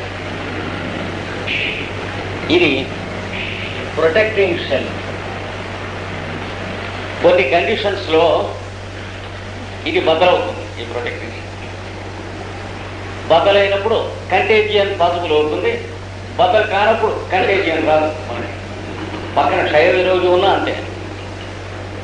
స్మాల్ పాక్స్ రోగి, స్మాల్ పాక్స్ వాళ్ళకి చాకరీ చేసే వాళ్ళకి స్మాల్ పాక్స్ వస్తుందా, చేతులతో ఎత్తుకుంటారు, భుజాం తీసుకుంటారు, వాళ్ళకి కురుపులు కడుగుతారు. మరి వీటి కంటేజియన్ థియరీ ఏమైంది? అయితే ఇది కనుక బద్దలైతే రక్షణ లేదు, ప్రొటెక్షన్ లేదు. దేంతో చేయబడి ఉంటుంది? ఇది వైటల్ ఫోర్స్, ప్రాణమయ కోశం. ఏ శక్తి అయితే మన శరీరంలో రక్తాన్ని ప్రసారం చేస్తూ ఉన్నదో, ఏ శక్తి అయితే మన గుండెకాయని ఆగిపోకుండా కొట్టేటట్టుగా చూస్తూ ఉన్నదో, ఏ శక్తి అయితే మన ఊపిరితిత్తుల చేత ఊపిరిని పీల్పిస్తూ ఉన్నదో, మనం ఊపిరి పీల్చడం లేదు, ఊపిరి మన చేత పీల్చిపబడుతూ ఉన్నది. గుర్తుంచుకోండి. మనం ఊపిరి పీల్చాలంటే ఎంతసేపు గుర్తుంటుంది, ఎన్ని మాటలు పీలుస్తాం? అంతకంటే ఇంపార్టెంట్ థింగ్ ఏదో మనం పని ఉండి ఎవరితోనా మాట్లాడుతూ ఉంటే కింద కూడా వెళ్ళిపోదాం. ఎందుకంటే ఎక్కువ ఇంపార్టెంట్ థింగ్స్ ఉంటాయి కదా మనకి. That is the poor human logic. అలాంటప్పుడు వాటి మీద మైండ్ వెళ్ళేటప్పుడు వీడు పడి చచ్చిపోతాడు. ఎందుకు పడ్డాడో ఎవరికి తెలియదు, చెప్పేవాడు ఉండడు, వీడు ఉండడు కనుక. ఫ్యాక్ట్ ఏమిటి? వీఆర్ మేడ్ టు బ్రీత్ తప్ప వీఆర్ బ్రీతింగ్ అనేది కాదు. ఒప్పుకుంటారా? ఎవరికైనా అబ్జెక్షన్ ఉందా? స్పిరిచువలిస్ట్ అయినా సరే, రిలీజియనిస్ట్ అయినా సరే, మెటీరియలిస్ట్ అయినా సరే, అగ్నాస్టిక్స్ అయినా సరే, ఎవరైనా సరే, ఆస్తికులైనా సరే, నాస్తికులైనా సరే, ఫ్యాక్ట్ ఒప్పుకునేవాడు గుడ్డివాడు. మన తిరిగిపోతుందేమో అని ఫ్యాక్ట్ ఒప్పుకునేవాడు నమోసకుడు. అట్లా అయితే పోయే తిరిగి ఏం తిరిగి దాన్ని పట్టుకుని ఎందుకు వెళ్ళాడు? మన థియరీ ముఖ్యం కాదు, ట్రూత్ ముఖ్యం. ట్రూత్ను బట్టి మన థియరీ సర్దుకున్నటువంటి వాడు మగవాడు. సైంటిఫిక్ బ్రెయిన్ వాడి మన సిద్ధాంతం పోతుందేమో అనుకునేటువంటి వాడు షెల్ నిద్ర పెట్టి ఏడుస్తూ ఉంటాడు. సూర్యోదయం ఏంటంటే షెల్ తీస్తే సూర్యోదయం కనిపిస్తున్నాను. ఇక్కడ బదలై మళ్ళీ కట్టుకుంటుంది కొద్ది క్షణాల్లో ఒక్కోమాట. బదలై అక్కడ ఉండిపోతుంది. సేఫ్ కండిషన్స్ ఉన్నంతసేపు బదలవకుండా అలా సోప్ పోగుల్లాగా మన చుట్టూ అది ఉంటుంది. అన్సేఫ్ కండిషన్స్ మనం క్రియేట్ చేసినప్పుడు బదలై మళ్ళీ కట్టుకుంటుంది. ఆ బుక్లో మీరు డీటెయిల్స్ అన్ని చదవచ్చు కావాలంటే. ఊరికే ఉదాహరణకి ఎవడన్నా పక్కన స్మాల్ పాక్స్ వాడు ఉన్నప్పుడు ఇది బద్దలైంది అనుకోండి, షూర్గా వీడికి స్మాల్ పాక్స్ వస్తుంది. అంతేగాని బ్యాక్టీరియా వాళ్ళలోంచి వీడికి పాకి ఇట్లా రాదు. మలేరియా రావాలంటే మలేరియా బ్యాక్టీరియా వెళ్ళి ఆ డోమామణి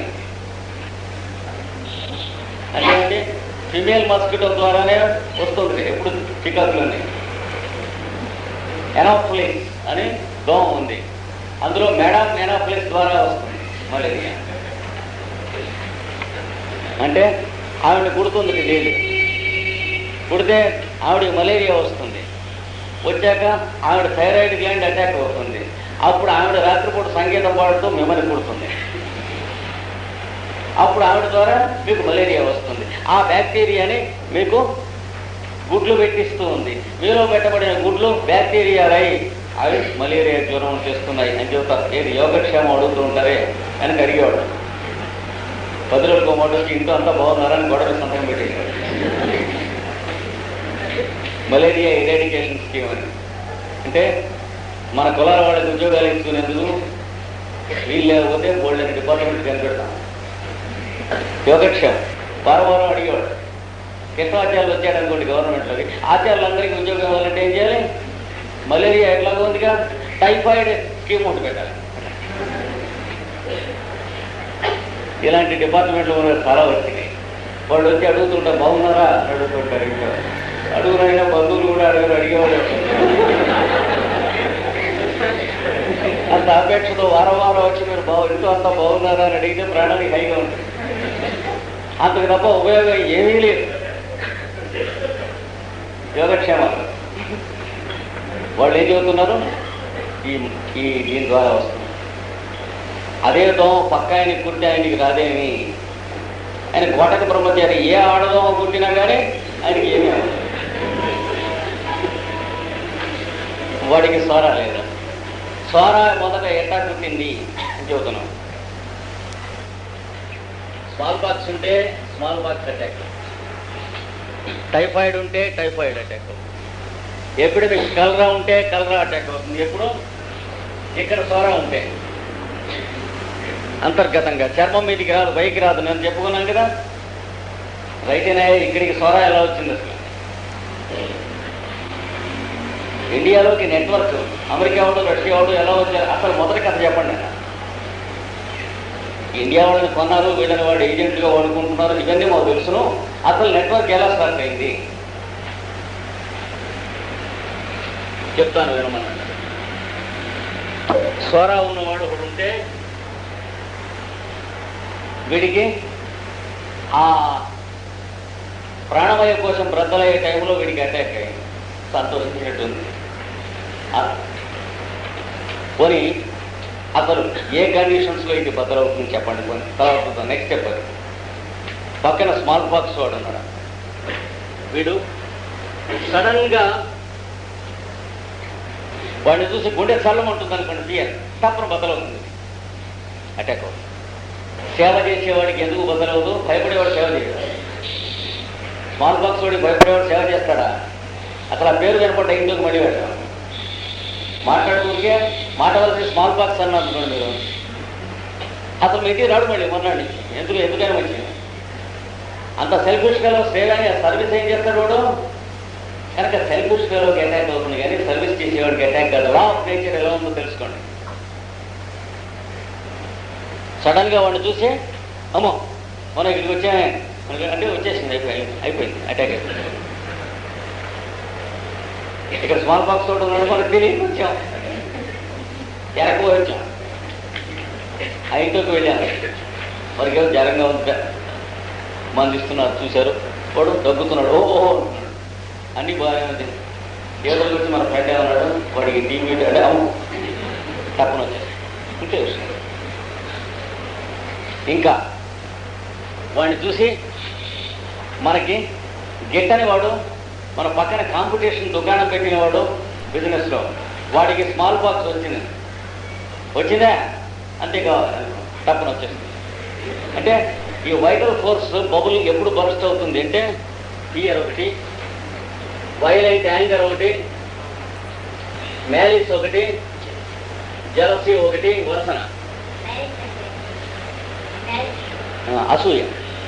జలసీ అంటే ఈర్ష్య, అంటే ఈర్ష్య అసూయ మతమాశ్చర్యములు తనకి శత్రువులు అన్నమాట అర్థం.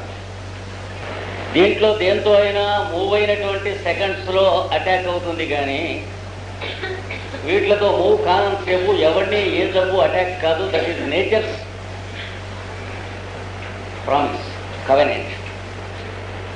ప్రూఫ్ ఏమిటి అంటే మీరే ప్రూఫ్. ఒక 10 ఏళ్ళ బతికి చూస్తే డైరెక్ట్ ప్రూఫ్ అది. మళ్ళీ వాటర్ ప్రూఫ్ ఆ ప్రూఫ్ మనకెందుకు? You are the proof of your own theory because it is true. బాగుంది. అయితే స్వరా సంగతి అంటే చెబుతాం. ఇక్కడ స్వరా వాడు లేకపోయినా వీడికి స్వరా అటాక్ అవుతుంది. ఎలా అటాక్ అవుతుంది, ఎందుచేత అటాక్ అవుతుంది? వీళ్ళొచ్చే పుడుతుంది స్వయంభూ. అంటే ఏమిటో చెబుతారు వినండి. ఒకడు కుర్రవాడు 10 ఏళ్ళు, 11 ఏళ్ళు, 12 ఏళ్ళు, 13 ఏళ్ళు క్రమంగా పుస్తకాలు చదువుకుంటాం నేర్చుకుంటున్నాడు. 14 ఏళ్ళు వచ్చినాయి. వాడికి రాత్రి పుస్తకం చదువుతూ పడుకున్నాడు. ఒంటరిగా ఉన్నాడు రూమ్లో. ఇలా కత్తి తీసుకుని గుండెల మీద చక్కన పొడిచేసిస్తే అందులోంచి ఆ బ్లడ్ గిడ్డు బయటకు వచ్చేస్తూ ఉంటే ఆ మొత్తం సీన్ డీటెయిల్డ్గా వర్ణించినటువంటి ఒక క్రైమ్ నావల్ చదివాడు. వాడి మైండ్ అది వరకు ఉన్నదానికి ఇప్పుడు దీని తర్వాత ఉన్నదానికి తేడా మీరు చెప్పగలరు. దీని తర్వాత ఏమవుతుంది? It carries a picture of the whole scene describe. తుడిచిన పోదు చదవకముందు ఉన్నటువంటి మైండ్ చదివి మర్చిపోయిన తర్వాత రాదు. వాడు చదివి మర్చిపోయిన మైండ్ అవుతుంది కానీ చదవని మైండ్ అవ్వదు. చూసారా? కన్యగా బ్రహ్మచారిగా ఉన్నవాళ్ళ పరిశుద్ధి ఉమ్మడి చెడిపోయిన తర్వాత తూన పుట్టవాళ్ళు మళ్ళీ కన్యగా అయిన వారు బ్రహ్మచారిగా అయిన వాళ్ళకి ఉండదు అన్నట్లు. కోపడకండి, ఆలోచించండి. ఒక మాట స్పాయిల్ అయి బాగుపడ్డటువంటి వాడు స్పాయిల్ కానివాడు వాడు స్పాయిల్ అయి బాగుపడ్డవాడు అవుతాడు. కానీ ఒప్పుకుంటారా? కోపడతారా? మనం ఓపెన్గా చెప్పుకుంటుంది ఎవరికి విషయాలు. దీనికి ఆన్సర్స్ మీ దగ్గర ఉంటే దీనికి గట్టిగా చెప్పవచ్చు. ఎందుకంటే 3rd క్లాస్ ఇస్తామని కానీ యూనివర్సిటీలు లాంటివి కానీ గులాం చదువుల సిద్ధాంతం కాదు ఇది. బానిస చదువుల సిద్ధాంతం కాదు. లేదా ఒక సిద్ధాంతానికో ఒక పార్టీకో ఒక మతానికో మనం తలకాయ అమ్ముకుని మాట్లాడినట్లయితే ఇందులోంచి బహిష్కరిస్తాం అన్న విషయాలు ఏం లేదు.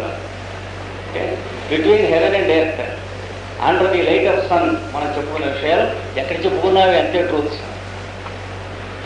కనుక దీనికి వ్యతిరేకంగా ఎగెన్స్ట్గా మీ దగ్గర సమాధానాలు ఉంటే మీరు గట్టిగా చెబితే మీ దగ్గర నేను నేర్చుకుంటాను తప్ప అదేమిటే అలా చెప్పావు అనేటువంటివి అంటే కాలేజీలు యూనివర్సిటీలు ఇలాంటి బానిస చోట్లు కావు. This is open truth. ఇక్కడ ఏర్పడుతుంది ఆ బొమ్మ. ఏది? స్టాప్ పిక్చర్ పడ్డది అంటే సెన్సిటివ్ ప్లేసు లేదా ఫిలిం, కొత్త ఫిలిము ఎక్స్పోజ్ అయిన తర్వాత ఏం చేస్తారు? ఆ ఫిలింని దమ్ముండి తట్టుకోగలిగితే డెవలప్ చేయాలి ఆ ఫిలింని. ఏది? స్టాప్ పిక్చర్ పడ్డది అంటే సెన్సిటివ్ ప్లేసు లేదా ఫిలిం, కొత్త ఫిలిము ఎక్స్పోజ్ అయిన తర్వాత ఏం చేస్తారు? ఆ ఫిలింని దమ్ముండి తట్టుకోగలిగితే డెవలప్ చేయాలి ఆ ఫిలింని లేదా కాల్చిపారేయాలి. ఇది స్వర అంటే ఎలా పుట్టిందండి? ఇది చెప్పాడనే హ్యానిమన్ని తల్లి కొట్టారు. వీటి బతికుండనిచ్చినట్లయితే మనందరికీ బతుకులేదు అన్నది మెడికల్ సైన్స్ అంతా కూడా. ఎందుకని సైన్స్ కాదు కమర్షియలిజంలోకి వెళ్ళిపోయింది కనుక. మెడికల్ సైన్స్ అనే పేరుతో మందుల షాపులు ఓపెన్ చేసుకుంటూ ఉంటాం. గవర్నమెంట్ హాస్పిటల్స్లోంచి మందులు దొడ్డుదోమని కొనుక్కొచ్చి ఇక్కడ అమ్ముకుంటూ ఉంటాం. శతాబ్దాల తరబడి మానవ జాతి నేర్చుకున్నది ఇదే కదా. బావగారు ప్రాక్టీస్ పెట్టే బావగారు మెడికల్ స్టోర్స్ పెట్టడం, వీటికి మెడికల్ ఏజెంట్లంతా తీసుకొచ్చి శాంపుల్స్ అనే పేరుతో లంచాలు ఇవ్వడం, ఈ శాంపుల్స్ ఆ షాపుల్లో అమ్ముకుంటాం. ఇంతే కదా కాదా? ఎంత అడ్వాంటేజెస్ ఉన్నాయి కాబట్టి దీనికోసం చదివించడం మెడికల్ సైన్స్. అంతేనా? మానవ జాతికి మందులు ఇచ్చేందుకు చదివించామా? గదులకు వెళ్ళి అర్థం చూసుకోవాలి. మన అగ్లీ ఫేస్ మనం ఎందుకు చదివించామో, మన పిల్లల్ని మనం ఎందుకు చదివామో, మన వ్యధమోహాలు మనం చూసుకోవాలి. 50,000 60,000 పోసి ఎందుకు చదివించాం? ఈ నరజాతికి భూతదేవ చూపిద్దాం చదివించామా? అవునో కాదో ఎవడి కూడా చెప్పుకోవాల్సింది కానీ ఒకటి ఇంకోటి చెప్పుకునేది లేదు. 10,000 20,000 డొనేషన్స్ అనే పేరుతో లంచాలు ఇచ్చి ఎందుకు చదివించాము? This is the story of the commercial medicine for the past 3 centuries. ఒక రోజుది కాదు ఇది. ఈ రోజున దాని పాపం పండింది. 20th century is the worst and the darkest of all. ఎందుకంటే వైద్యం ఒక ప్రొఫెషన్గా నాశనం అయిపోయింది 20th centuryలోనే. ఏ దేశంలోనూ ఏ జాతిలోనూ వైద్యం ప్రొఫెషన్ కాలేదు ఏ సెంచరీలోనూ. హిస్టరీ ఆఫ్ నేషన్స్ చదవండి. ఈజిప్ట్ కానీ గ్రీస్ కానీ భారతదేశం కానీ medicine was never a profession. Law ఒకటి, మెడిసిన్ ఒకటి, ప్రొఫెషన్ అయిపోయినటువంటి మ్యాన్ బీస్ట్ అయిపోయినటువంటి సెంచరీ 20th century ఒకటే. కాదండి చెప్పండి. మీకు హిస్టరీ వచ్చినైతే, నాకంటే ఎక్కువ హిస్టరీ వచ్చినైతే లేదు చెప్పండి. ఏ జాతిలో సరే. అంటే మెడిసిన్ నాలెడ్జ్ విని, లా న్యాయశాస్త్రాన్ని డబ్బుకి పొట్టకి అమ్ముకున్నటువంటి పడుపు వృత్తి ఉన్న శతాబ్ది 20వ శతాబ్ది తప్ప ఈరోజు ఎప్పుడన్నా మానవ జాతిలో ఉన్నదా ఏ దేశంలోనే? ఇది కారణం. అంచేత పాపం పండింది అనే సెంచరీ మంది. అంటే నెక్స్ట్ సెంచరీలో దీనికి ఫ్యూచర్ లేదు, మళ్ళీ సరైనటువంటి పరిస్థితి వస్తుంది. This is the crisis where the coconut is broken, where the pot is broken. ఈ పాట్ నిలవదు, అయిపోయింది దానికి. అంటే మ్యాక్సిమం క్రైసిస్ వచ్చింది. కనుక ఈ నాలెడ్జ్ యానిమల్ ఇస్తే ఈ క్రైసిస్కి ఎహెడ్గా ఉన్నాడు.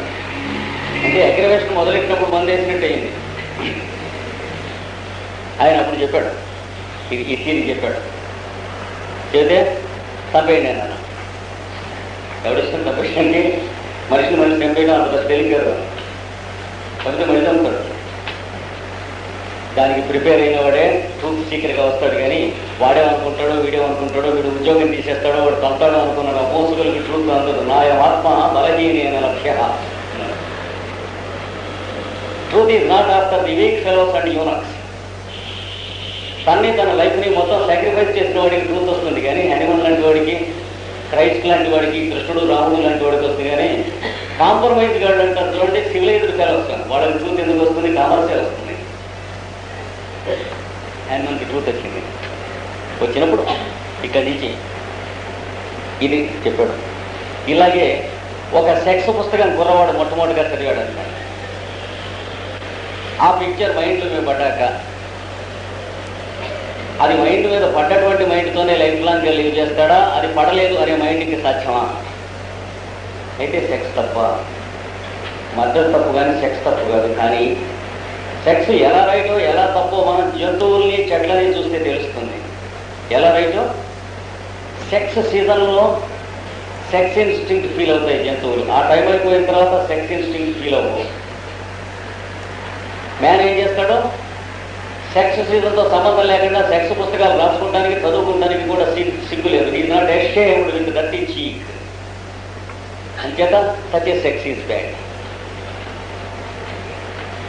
దాంపత్యం చరించేటప్పుడు జంతువుల్లాగా మానవుడు చరిస్తే ట్రూత్ కరెక్ట్ అయ్యి ఉండేది. అలా కాక ఉండేప్పుడు సెక్స్ని గురించి ఆలోచించడం ఏ జంతువు తెలియదు, దానికి కూడా చేయదు. చూసారా? కనుక స్వరం వస్తుంది. When man thinks of sex when it is not time for sex, స్వరం. When man thinks of eating when it is not time of eating, స్వరం. ఆ వచ్చేటువంటి డిస్టార్టెడ్ థాట్ వేరే, దాని ఇంప్రెషన్ వేరే. That is the seed and the beginning of స్వర which continuous life long. ఇది ఆయన ఇచ్చిన థియరీ. నమ్మండి నమ్మకపోండి అన్నాడు. నమ్మటం నమ్మకపోవడం దేని మీద ఆధారపడి ఉంటుంది? మనం బాగు చేసుకునేటువంటి అదృష్టం మనకు ఉందో లేదో దాని మీద ఆధారపడి ఉంటుంది. సూటిగా అంతే. అంటే whether we destiny our selves to live happily or unhappily, we are the makers of our destiny. మనం సుఖపడనిచ్చుకుంటామా, దుఃఖంగా బతకనిచ్చుకుంటామా, దాని మీద ఆధారపడి ఉంటుంది. మనం నమ్మటం నమ్మకపోవడం. ఈ థియరీ లోకానికి ఇచ్చాడు. This is the origin of disease. మొత్తం టోటల్ థియరీ అయిపోయింది. అంటే 300 పేజీలలో హ్యానిమన్ ఇచ్చినటువంటి థియరీ మనం అర్థమయ్యేటట్టుగా చెప్పుకుంటే విషయం ఇది. మిగతా డీటెయిల్స్తో మీరు చదువుకునే ఓపిక ఉంటే ఆ 300 పేజీలు కూడా introduction to his materia medica on chronic diseases అనేటువంటి పుస్తకంలోను, లెక్చర్ రైటింగ్స్ ఆఫ్ హ్యానిమన్ అనేటువంటి పుస్తకంలోనూ చదవండి ఉంటుంది. కానీ చదివి అర్థం చేసుకుంటానికి చాలా చాలా దుర్ఘటము, చాలా కష్టం. ఎందుకంటే ఇంగ్లీష్లోకి ట్రాన్స్లేట్ చేసినటువంటి వాడంతా కూడా ఇంటలెక్చువల్ ఫెలోస్ తప్ప విషయం బాగా తెలిసిన వాడు కాదు. You will have very tough translation. చాలా దుర్ఘటం, కష్టంగా ఉంటాయి ట్రాన్స్లేషన్. ఆయన రాసిన ఆర్గనాన్ పుస్తకానికే 3 ఇంగ్లీష్ ట్రాన్స్లేషన్ స్టాండర్డ్ విని 4-5 ఉన్నాయి. అన్నీ కూడా లాంగ్వేజ్ సెంటెన్సెస్ ట్రాన్స్లేట్ చేశారు, కానీ సబ్జెక్ట్ ట్రాన్స్లేట్ చేయడానికి చేత అయిన వాడు ఒక్కడు లేడు. అంచేత ఏ పుస్తకం చదువుకున్నా సరే మీకు హ్యానిమన్ రాసిన ఆర్గనాన్కి ఇంగ్లీష్లో ఉన్న translation very very tough to understand. అంచేత మొట్టమొదటిగా నేను వెస్ట్ జర్మనీలో ఉంటున్న రోజుల్లో జర్మన్ మదర్ టంగ్లో మాస్టర్ అయి ఉండి పాండిత్యం కలిగినటువంటి 5-6 నా శిష్యుల దగ్గర కూర్చోబెట్టుకున్నాను. పెట్టుకుని ఒరిజినల్ హ్యానిమన్ రాసినటువంటి తీసుకుని నాకు ఎక్స్ప్లెయిన్ చేయమని అడిగాను. వాళ్ళు నాకు ఎక్స్ప్లెయిన్ చేస్తూ ఉంటే నేను జాట్ డౌన్ చేసుకున్నాను అన్నీ కూడా కామెంటరీ. దాన్ని బట్టి నేను తెలుగులో ఆర్గనాన్ ట్రాన్స్లేషన్ను కామెంటరీ ఇచ్చాను. అంచేత చాలా ఈజీగా వచ్చింది. నేను ఈజీగా అయిపోగలిగాను కాబట్టి అని కాదు, ఆ ఇంగ్లీష్ ట్రాన్స్లేషన్స్ని ఫాలో అయినట్లయితే ఏదో సొంతకి దండం పెడితే ఏదో 1004 వర్షాలు అన్నటువంటి రిజల్ట్ ఏమిటి? ఆ మదర్ టంగ్ జర్మన్ బాగా వచ్చిన వాళ్ళు మాస్టర్స్ ఆఫ్ లాంగ్వేజ్ దొరికారు కనుక చాలా లూజీ తెలుగు ట్రాన్స్లేషన్ వచ్చింది. ఆదివారం నాడు మీ అందరికీ అది కాపీ ఇస్తాను. అంటే మిమ్మల్ని బామణి గారు మీ దగ్గర ట్యూషన్ ఫీజు అనే ఉరికే పేరు పెట్టి మేము తీసుకున్నటువంటి డబ్బుల్లో ఈ ఆర్గనాన్ కూడా ఉంది. తర్వాత టెంట్ మెటీరియల్ మెడికా మీ 150 రూపాయలకి పుస్తకాలు వస్తాయి. చెప్పాను కదా, 150 ఎందుకు పెట్టామంటే దారి పోయేటువంటి సినిమాకి టికెట్ దొరకనటువంటి ప్రతి అల్లాటపై మీ మధ్యకు వచ్చి కూర్చొని వెనకుండా క్లాస్. ఇది ఆరిజిన్ ఆఫ్ డిజీజ్. ఇది ఒక మాట అటాక్ అయ్యాక ఏ ఫారంలో ఉంటుంది? Mental and vital setup distraction ఉంటుంది. అందుకనే హ్యానిమన్ జబ్బు మొట్టమొదటి ఎక్కడ వస్తుందన్నాడు? మెంటల్ బాడీలో అన్నాడు. అందుకనే పేషెంట్ని స్టడీ చేస్తూ ఉండగా ఏ సిమ్టమ్స్ ఎక్కువ ఇంపార్టెంట్గా స్టడీ చేయమన్నాడు? Mental symptoms. మెటీరియల్ మెడికా చదువుతూ ఉండగా ఏ సిమ్టమ్స్ జాగ్రత్తగా చదువుకోమన్నాడు? Mental symptoms. ఇప్పుడు చూసారా కారణం ఏమిటో? ఎందుకో మెంటల్ సిమ్టమ్స్?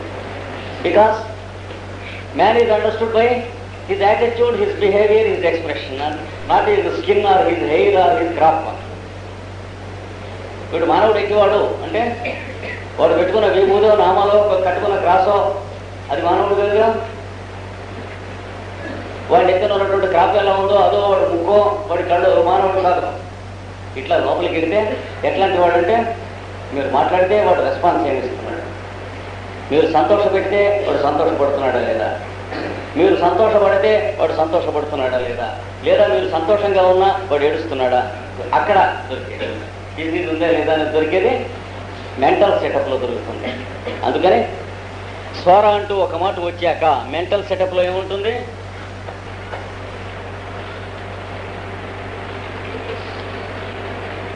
ఇరిటబిలిటీ, చిరాకు.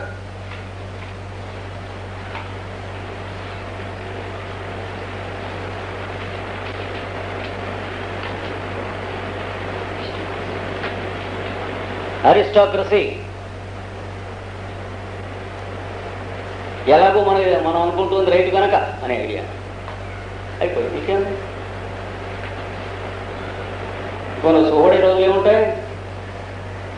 మనం అనుకుంటుంది ఎలాగో నలుగురికి రైతు కనుక, నలుగురికి మనకి మధ్యన ఉన్నటువంటి కమ్యూని నేను ముందు కట్ చేస్తున్నాం. అయిపోయింది. ఎవడేది చెప్పినా, ఏ ఐడియా ప్రజెంట్ చేసినా, ఏది సజెస్ట్ చేసినా వాట్ యు మీన్ అనిపిస్తుంది. ఇన్స్టింక్టివ్. ఇది స్వర లక్షణ.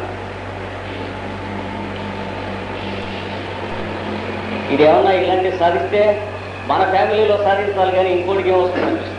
స్వర ఫ్యామిలీ అనమాట మన ఫ్యామిలీ సైడ్. తమాషగా పట్టేస్తుంది. ఎందుకు వదిలించుకోలేమంటే it leaves as a part of our mental బాడీలో బట్టి మన యాటిట్యూడ్ కింద ఉంది. అంటే మన పక్కన నుంచునే వ్యవహారం చేస్తున్నాడు. అవతల ఎదుర్కొంటా ఉండి శత్రువుగా వ్యవహారం చేస్తే ఏం చేయలేము. మన పక్కనే నుంచుని మనం మాట్లాడినట్టే మాట్లాడుతున్నాడు. అంతా మన గొంతుతోనే మాట్లాడుతున్నాడు. మనం మాట్లాడుతున్నాం, మైకు మాట్లాడుతుందో తెలియదు. మైకు మీద నమ్మకంగా మనం మాట్లాడుతుంటే ఎలక్ట్రానిక్ మైకు పెట్టామనుకోండి తెలియకుండా, నేను మాట్లాడుతున్న దానికి ఇంకోటి మాట్లాడేటువంటి మైకు పెట్టామనుకోండి, అట్లా అవుతుంది మన మైండ్. అంటే our own mind is distorted against our own interests అయిపోతుంది. ఇది స్వర అంటే.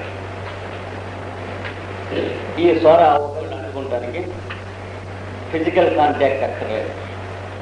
కొంచెం దూరంగా ఉంటే మనిషి ఒకరిని చూసి స్వర ఉన్నవాడిని ఇంకోటి కోపించిన, ద్వేషించిన, ఈర్ష్యపడినా, అసూయపడినా, తీవ్రంగా భయపడినా వాడిని చూసి వాడి నుంచి వీడికి స్వర వస్తుంది. లేదా స్వంతంగా ఉద్భవింపజేసుకోవచ్చు. చెప్పాను కదా ఇందాక ఆరిజిన్ ఆఫ్ డిసీజ్ అంటే ugly distorted disturbances of emotion. That is distorted. A hideous and frightful picture is the starting point of psora. లేదా హారిబుల్ ట్రైన్ కొల్యూషన్, అందులోంచి బయటపడ్డాం. అంతకుముందు ఆరోగ్యంగా ఉండి సోరా పేషెంట్గా బయటపడతాం వచ్చిన షాక్తో. ఇవి కారణం, ఇట్లా ఉంటాయి కారణం. కనుక సోరాకి ఫిజికల్ కాంటాక్ట్ అక్కర్లేదు. 1200 మైళ్ళ దూరంలో ఉన్నటువంటి ఒక ఆమె నుండి ఒక ఆయనకు వచ్చినటువంటి సోరా కేసులు మనకి హ్యానిమన్ ఆయన శిష్యులు ఇచ్చినటువంటి రికార్డ్స్ చూస్తే మనకి వస్తాయి. ఏమిటి అంటే, టీబీ వ్యాధి ఉన్నటువంటి ఒక ఆమెను ఒక ఆయన ప్రేమించినటువంటి వాడు సెంటిమెంటల్ గాను ఎమోషనల్ గాను మైండ్లో ఆయన గురించి ఫీల్ అవ్వడం మొదలుపెట్టాను. గంట వీడు ఒక దేశంలో ఉన్నాడు, ఆమె ఒక దేశంలో ఉంది. 4 మాసాలు అయ్యేటప్పటికీ ఈయన టీబీ పేషెంట్ అయ్యాను. థౌజండ్స్ ఆఫ్ ఎగ్జాంపుల్స్ ఇలా అందించాడు అగెన్స్ట్ టీబీ పేషెంట్కి. వీరు సేవ చేసిరి, వీరికి వెంట్రుక ముక్క ఓడలేదు.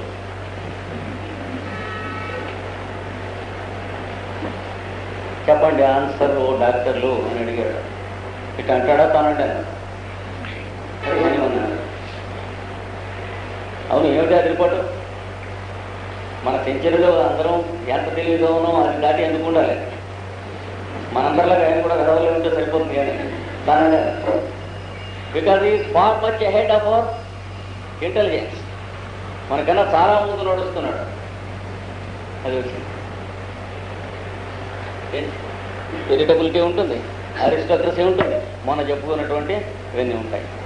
ఉండి నీరసం ఉండి, స్నానం చేస్తే నీరసం ఉండి, చెప్పాం కదా స్వర లక్షణములు అని చెప్పాం. ఇవన్నీ ఉండి మీరు రోడ్డు మీద నడుస్తుంటే వాన కురిస్తే జ్వరం వచ్చింది అని అనిపిస్తుంది. అడుగు నాది కనిపించదు. ఎండ వేస్తే వడగొట్టేది, అందరికీ వడగొట్టదు. శుభ్రంగా ఎండలో వెళ్ళి వాడు వడలు తినేస్తాడు. హోటల్గా కొట్టేవాడు వాడే వాడిని కొడతాడు ప్లేట్లో. ఇది దీని తీరి. ఇక్కడి నుంచి మనం స్టెప్స్లో ఎలా పెడుతుందో ఈ వ్యాధి ఒక మాట వచ్చిన తర్వాత మైండ్లో ఉంటుంది. మొదట మైండ్లో దగ్గర నుంచి మెట్లు మెట్లుగా ఇంక్యుబేషన్ పీరియడ్ మైండ్లో, ఆ పైన ఎక్స్పాన్షన్ పీరియడ్, ఆ పైన అంటే గ్రేవ్, శ్మశానం. మొదటి స్టెప్ అసలు స్వర లేనప్పుడు ఉన్న లక్షణం.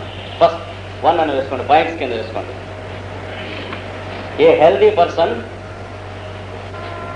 Free from chronic disease cannot be really sick. దీర్ఘవ్యాధి లేని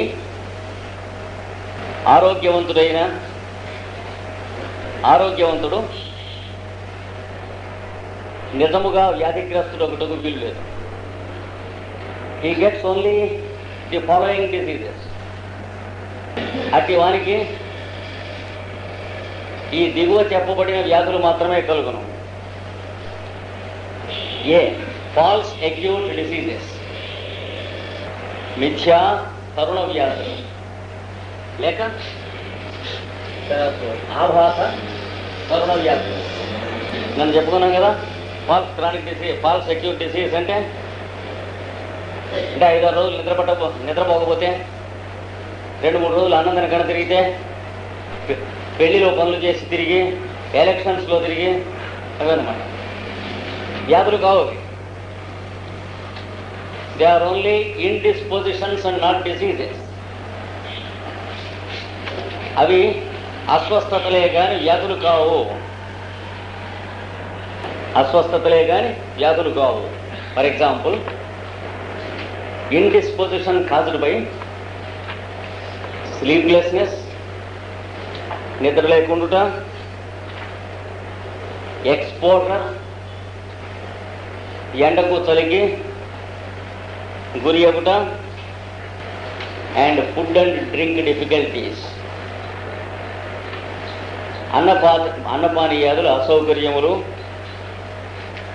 వలన కలిగిన అస్వస్థతలు. Food and drink difficulties. B, indispositions due to external causes, బాహ్య కారణములచే కలిగిన అస్వస్థతలు. ఎగ్జాంపుల్, కట్స్, బర్న్స్, గాయములు, కాలిన గాయములు, బ్రూయిజెస్, పడిన దెబ్బలు, కంకు దెబ్బలు, పిన్ అండ్ నీడిల్ ప్రిక్స్,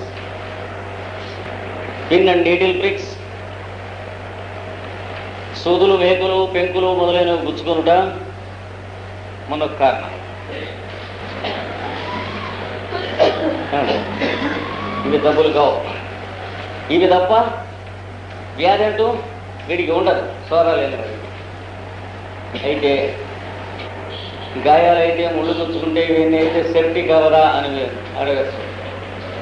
వాడిని పుటవేసినా కల్లో కానీ మెళుకోలో కానీ వాడికి సెప్టిక్ కానీ పాయిజనింగ్ కానీ ఏమవాడు చక్కగా నయమైపోతుంది. అయితే బయట నుంచి వాడికి అటాక్ అవదా, డిజీజ్ బ్యాక్టీరియా ద్వారా అటాక్ కాదు కనుక వాడికి అటాక్ కదా. డిజీజ్ బయట నుంచి అటాక్ అవుతుంది నిజమే, కానీ మనం అనుకుంటున్నటువంటి పిచ్చి మెథడ్స్లో అటాక్ కాదు. అందుకని గుణపం పెట్టి, పారబెట్టి, మంచి ఎర్రటి ఎండలో పని చేయగలిగినటువంటి వాళ్ళు, స్వరాలేని వాళ్ళు. టెస్ట్ అంతకంటే ఏం లేదు. వాడికి పారతో చేయగలిగితే మట్టి పెట్టి ఇలా తుడిచేసేసి పని చేసుకుంటూ ఉంటాడు. సెప్టిక్ ఏమైంది, టెటనస్ ఏమైంది, మన హైలీ సైంటిఫిక్ ఫేవరెట్ థీరీస్ అన్ని ఏమైనా ఏడిచినట్టున్నాయి వాడి దగ్గర. కోపడికంటే సమాధానం ఉంటే చెప్పండి. వేరే కాదు, మీ ఫ్రెండ్స్ అయినటువంటి డాక్టర్స్, వాళ్ళ గ్రాండ్ ఫాదర్స్ ఎవరి దగ్గర సమాధానం ఉన్నా మనం అందరం వాటి దగ్గర ఫాలో అవుతాం.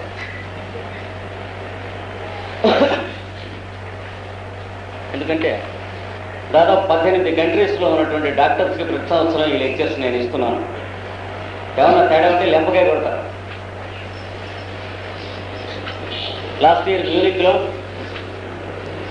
18 డాక్టర్స్ 2 months కూడా రెగ్యులర్గా స్టూడెంట్స్గా న్యూ ఇయర్ హీలింగ్ అనేటువంటి సబ్జెక్ట్ నేర్చుకున్నారు. హోమియో ఒక్కటే కాదు, అందులో హోమియో ఒక భాగం.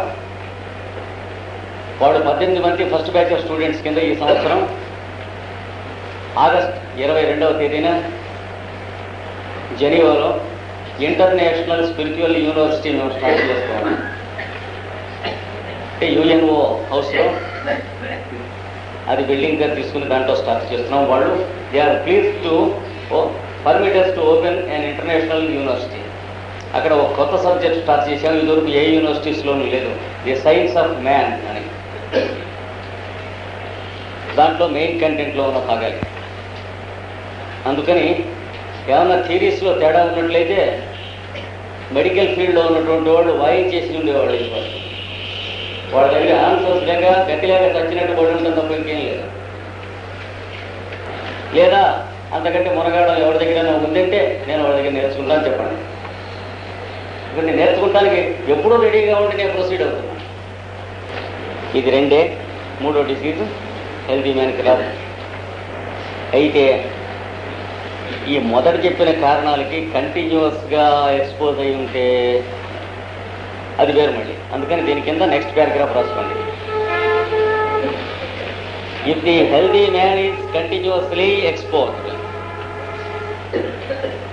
if the healthy man is continuously exposed to the above said causes, ఆరోగ్యవంతుడైనను to the above said causes, ఆరోగ్యవంతుడైనను పై కారణములకు నిరంతరముగా గురి అయిన సో,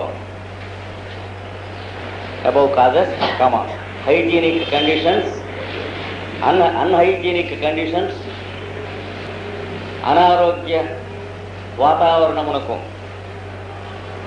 గురి అయిన సో, ఆర్ సెడెంటరీ లైఫ్, లేదా ఒళ్ళు కదలని జీవితం కలిగిన సో, ఆర్ ఓవర్ ఎగ్జర్షన్, లేదా నిరంతరము దుర్భరమైన శరీర శ్రమతో జీవించినచో he gets the chronic miasm స్వర. అతనికి స్వర అనబడు దీర్ఘవ్యాధి విపాకము సోకి తీరును. తప్పకుండా వాటికి వస్తుంది. ఓ వారం రోజులు 10 రోజులు అయితే వైటల్ ఫోర్స్ రికవర్ చేయగలదు. కానీ కావాలన్నా 50,000 నష్టం వచ్చింది బిజినెస్లో అంటే వాడు వీడు కలిసి కమ్మగలడు. కానీ నెలకి 50,000 నష్టం చేస్తూ ఉంటాను, మీరంతా సప్లై చేయండి అంటే ఎక్కడికి చేస్తారు? అంతే. నేను రోజు తాగుతూ ఉంటాను, మీరు సంపాదించి తెచ్చి పెట్టండి అంటే, ఒక రోజు తాగేటంటే తన్ని గదిలో పడేశారంటే పర్లే మొన్న నుంచి ఉద్యోగంలో ఉంచవచ్చు.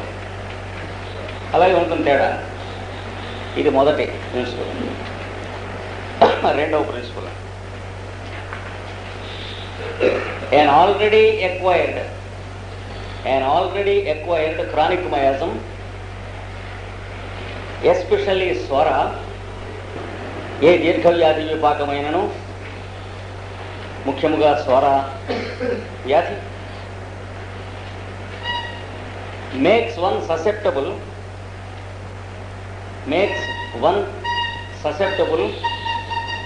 టు అక్యూట్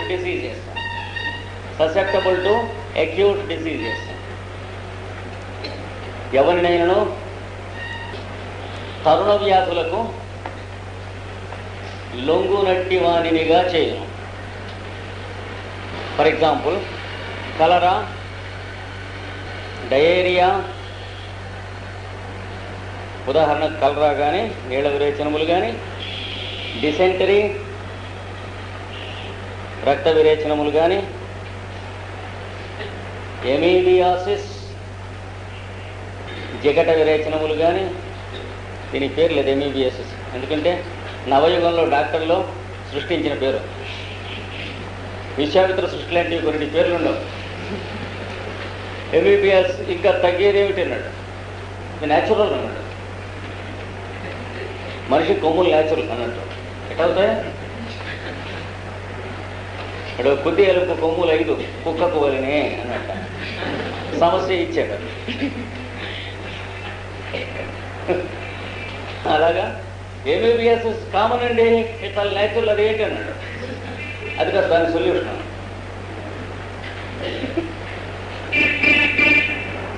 డ్రగ్ కనుక మీరు పట్టుకోగలిగితే 6 పొటెన్సీలో 2 డోసులు ఫర్ లైఫ్ ఎంబీబీఎస్ తరిమి కొట్టగలరు. మిమ్మల్ని చూసి మీరే ఆశ్చర్యపడి మీకు తరుచుకోగలరు. Hundreds of cases on records. వాటి డ్రగ్ ఏమిటో వాడు మీరు పట్టుకోగలిగిన తర్వాత ఆ డ్రగ్ 6 పొటెన్సీలో 2 మోతాదు 2 నెలల్లో. తర్వాత మీరు క్లినికల్ ల్యాబొరేటరీస్లో పంపిస్తే పొరపాటున కూడా ఎంబీబీఎస్ సిస్ట్స్ లేవు, అంచేత ఇతను మానవుడు కాడు అంటారు.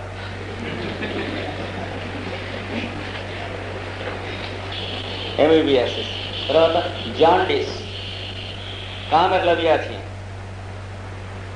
మీజిల్స్ పొంగు జ్వరములు, స్మాల్ పాక్స్, మసూచి.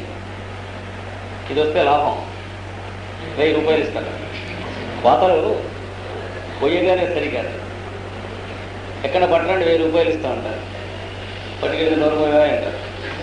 తీసుకెళ్ళి స్మాల్ పాక్స్, చికెన్ పాక్స్, ఆటలమ్మ, టైఫాయిడ్ తెలుగులో సన్నిపాత జ్వరం అంటారు. సన్నిపాత జ్వరం, న్యూమోనియా, రోమునేము జ్వరం,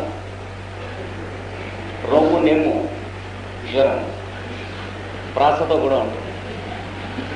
రోమునేము అన్నమాట జ్వరం. వీటిలలో ఏ వ్యాధి అయినా సరే లోపల స్వర ఉంటే వచ్చేస్తుంది. ఈ వ్యాధి కింద ట్రీట్ చేస్తాం. ఇది ఒక వేరే వ్యాధి కింద అన్నమాట.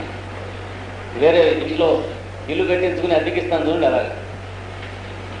నెక్స్ట్ పేరు అందులోనే, this happens when the chronic miasm is lying under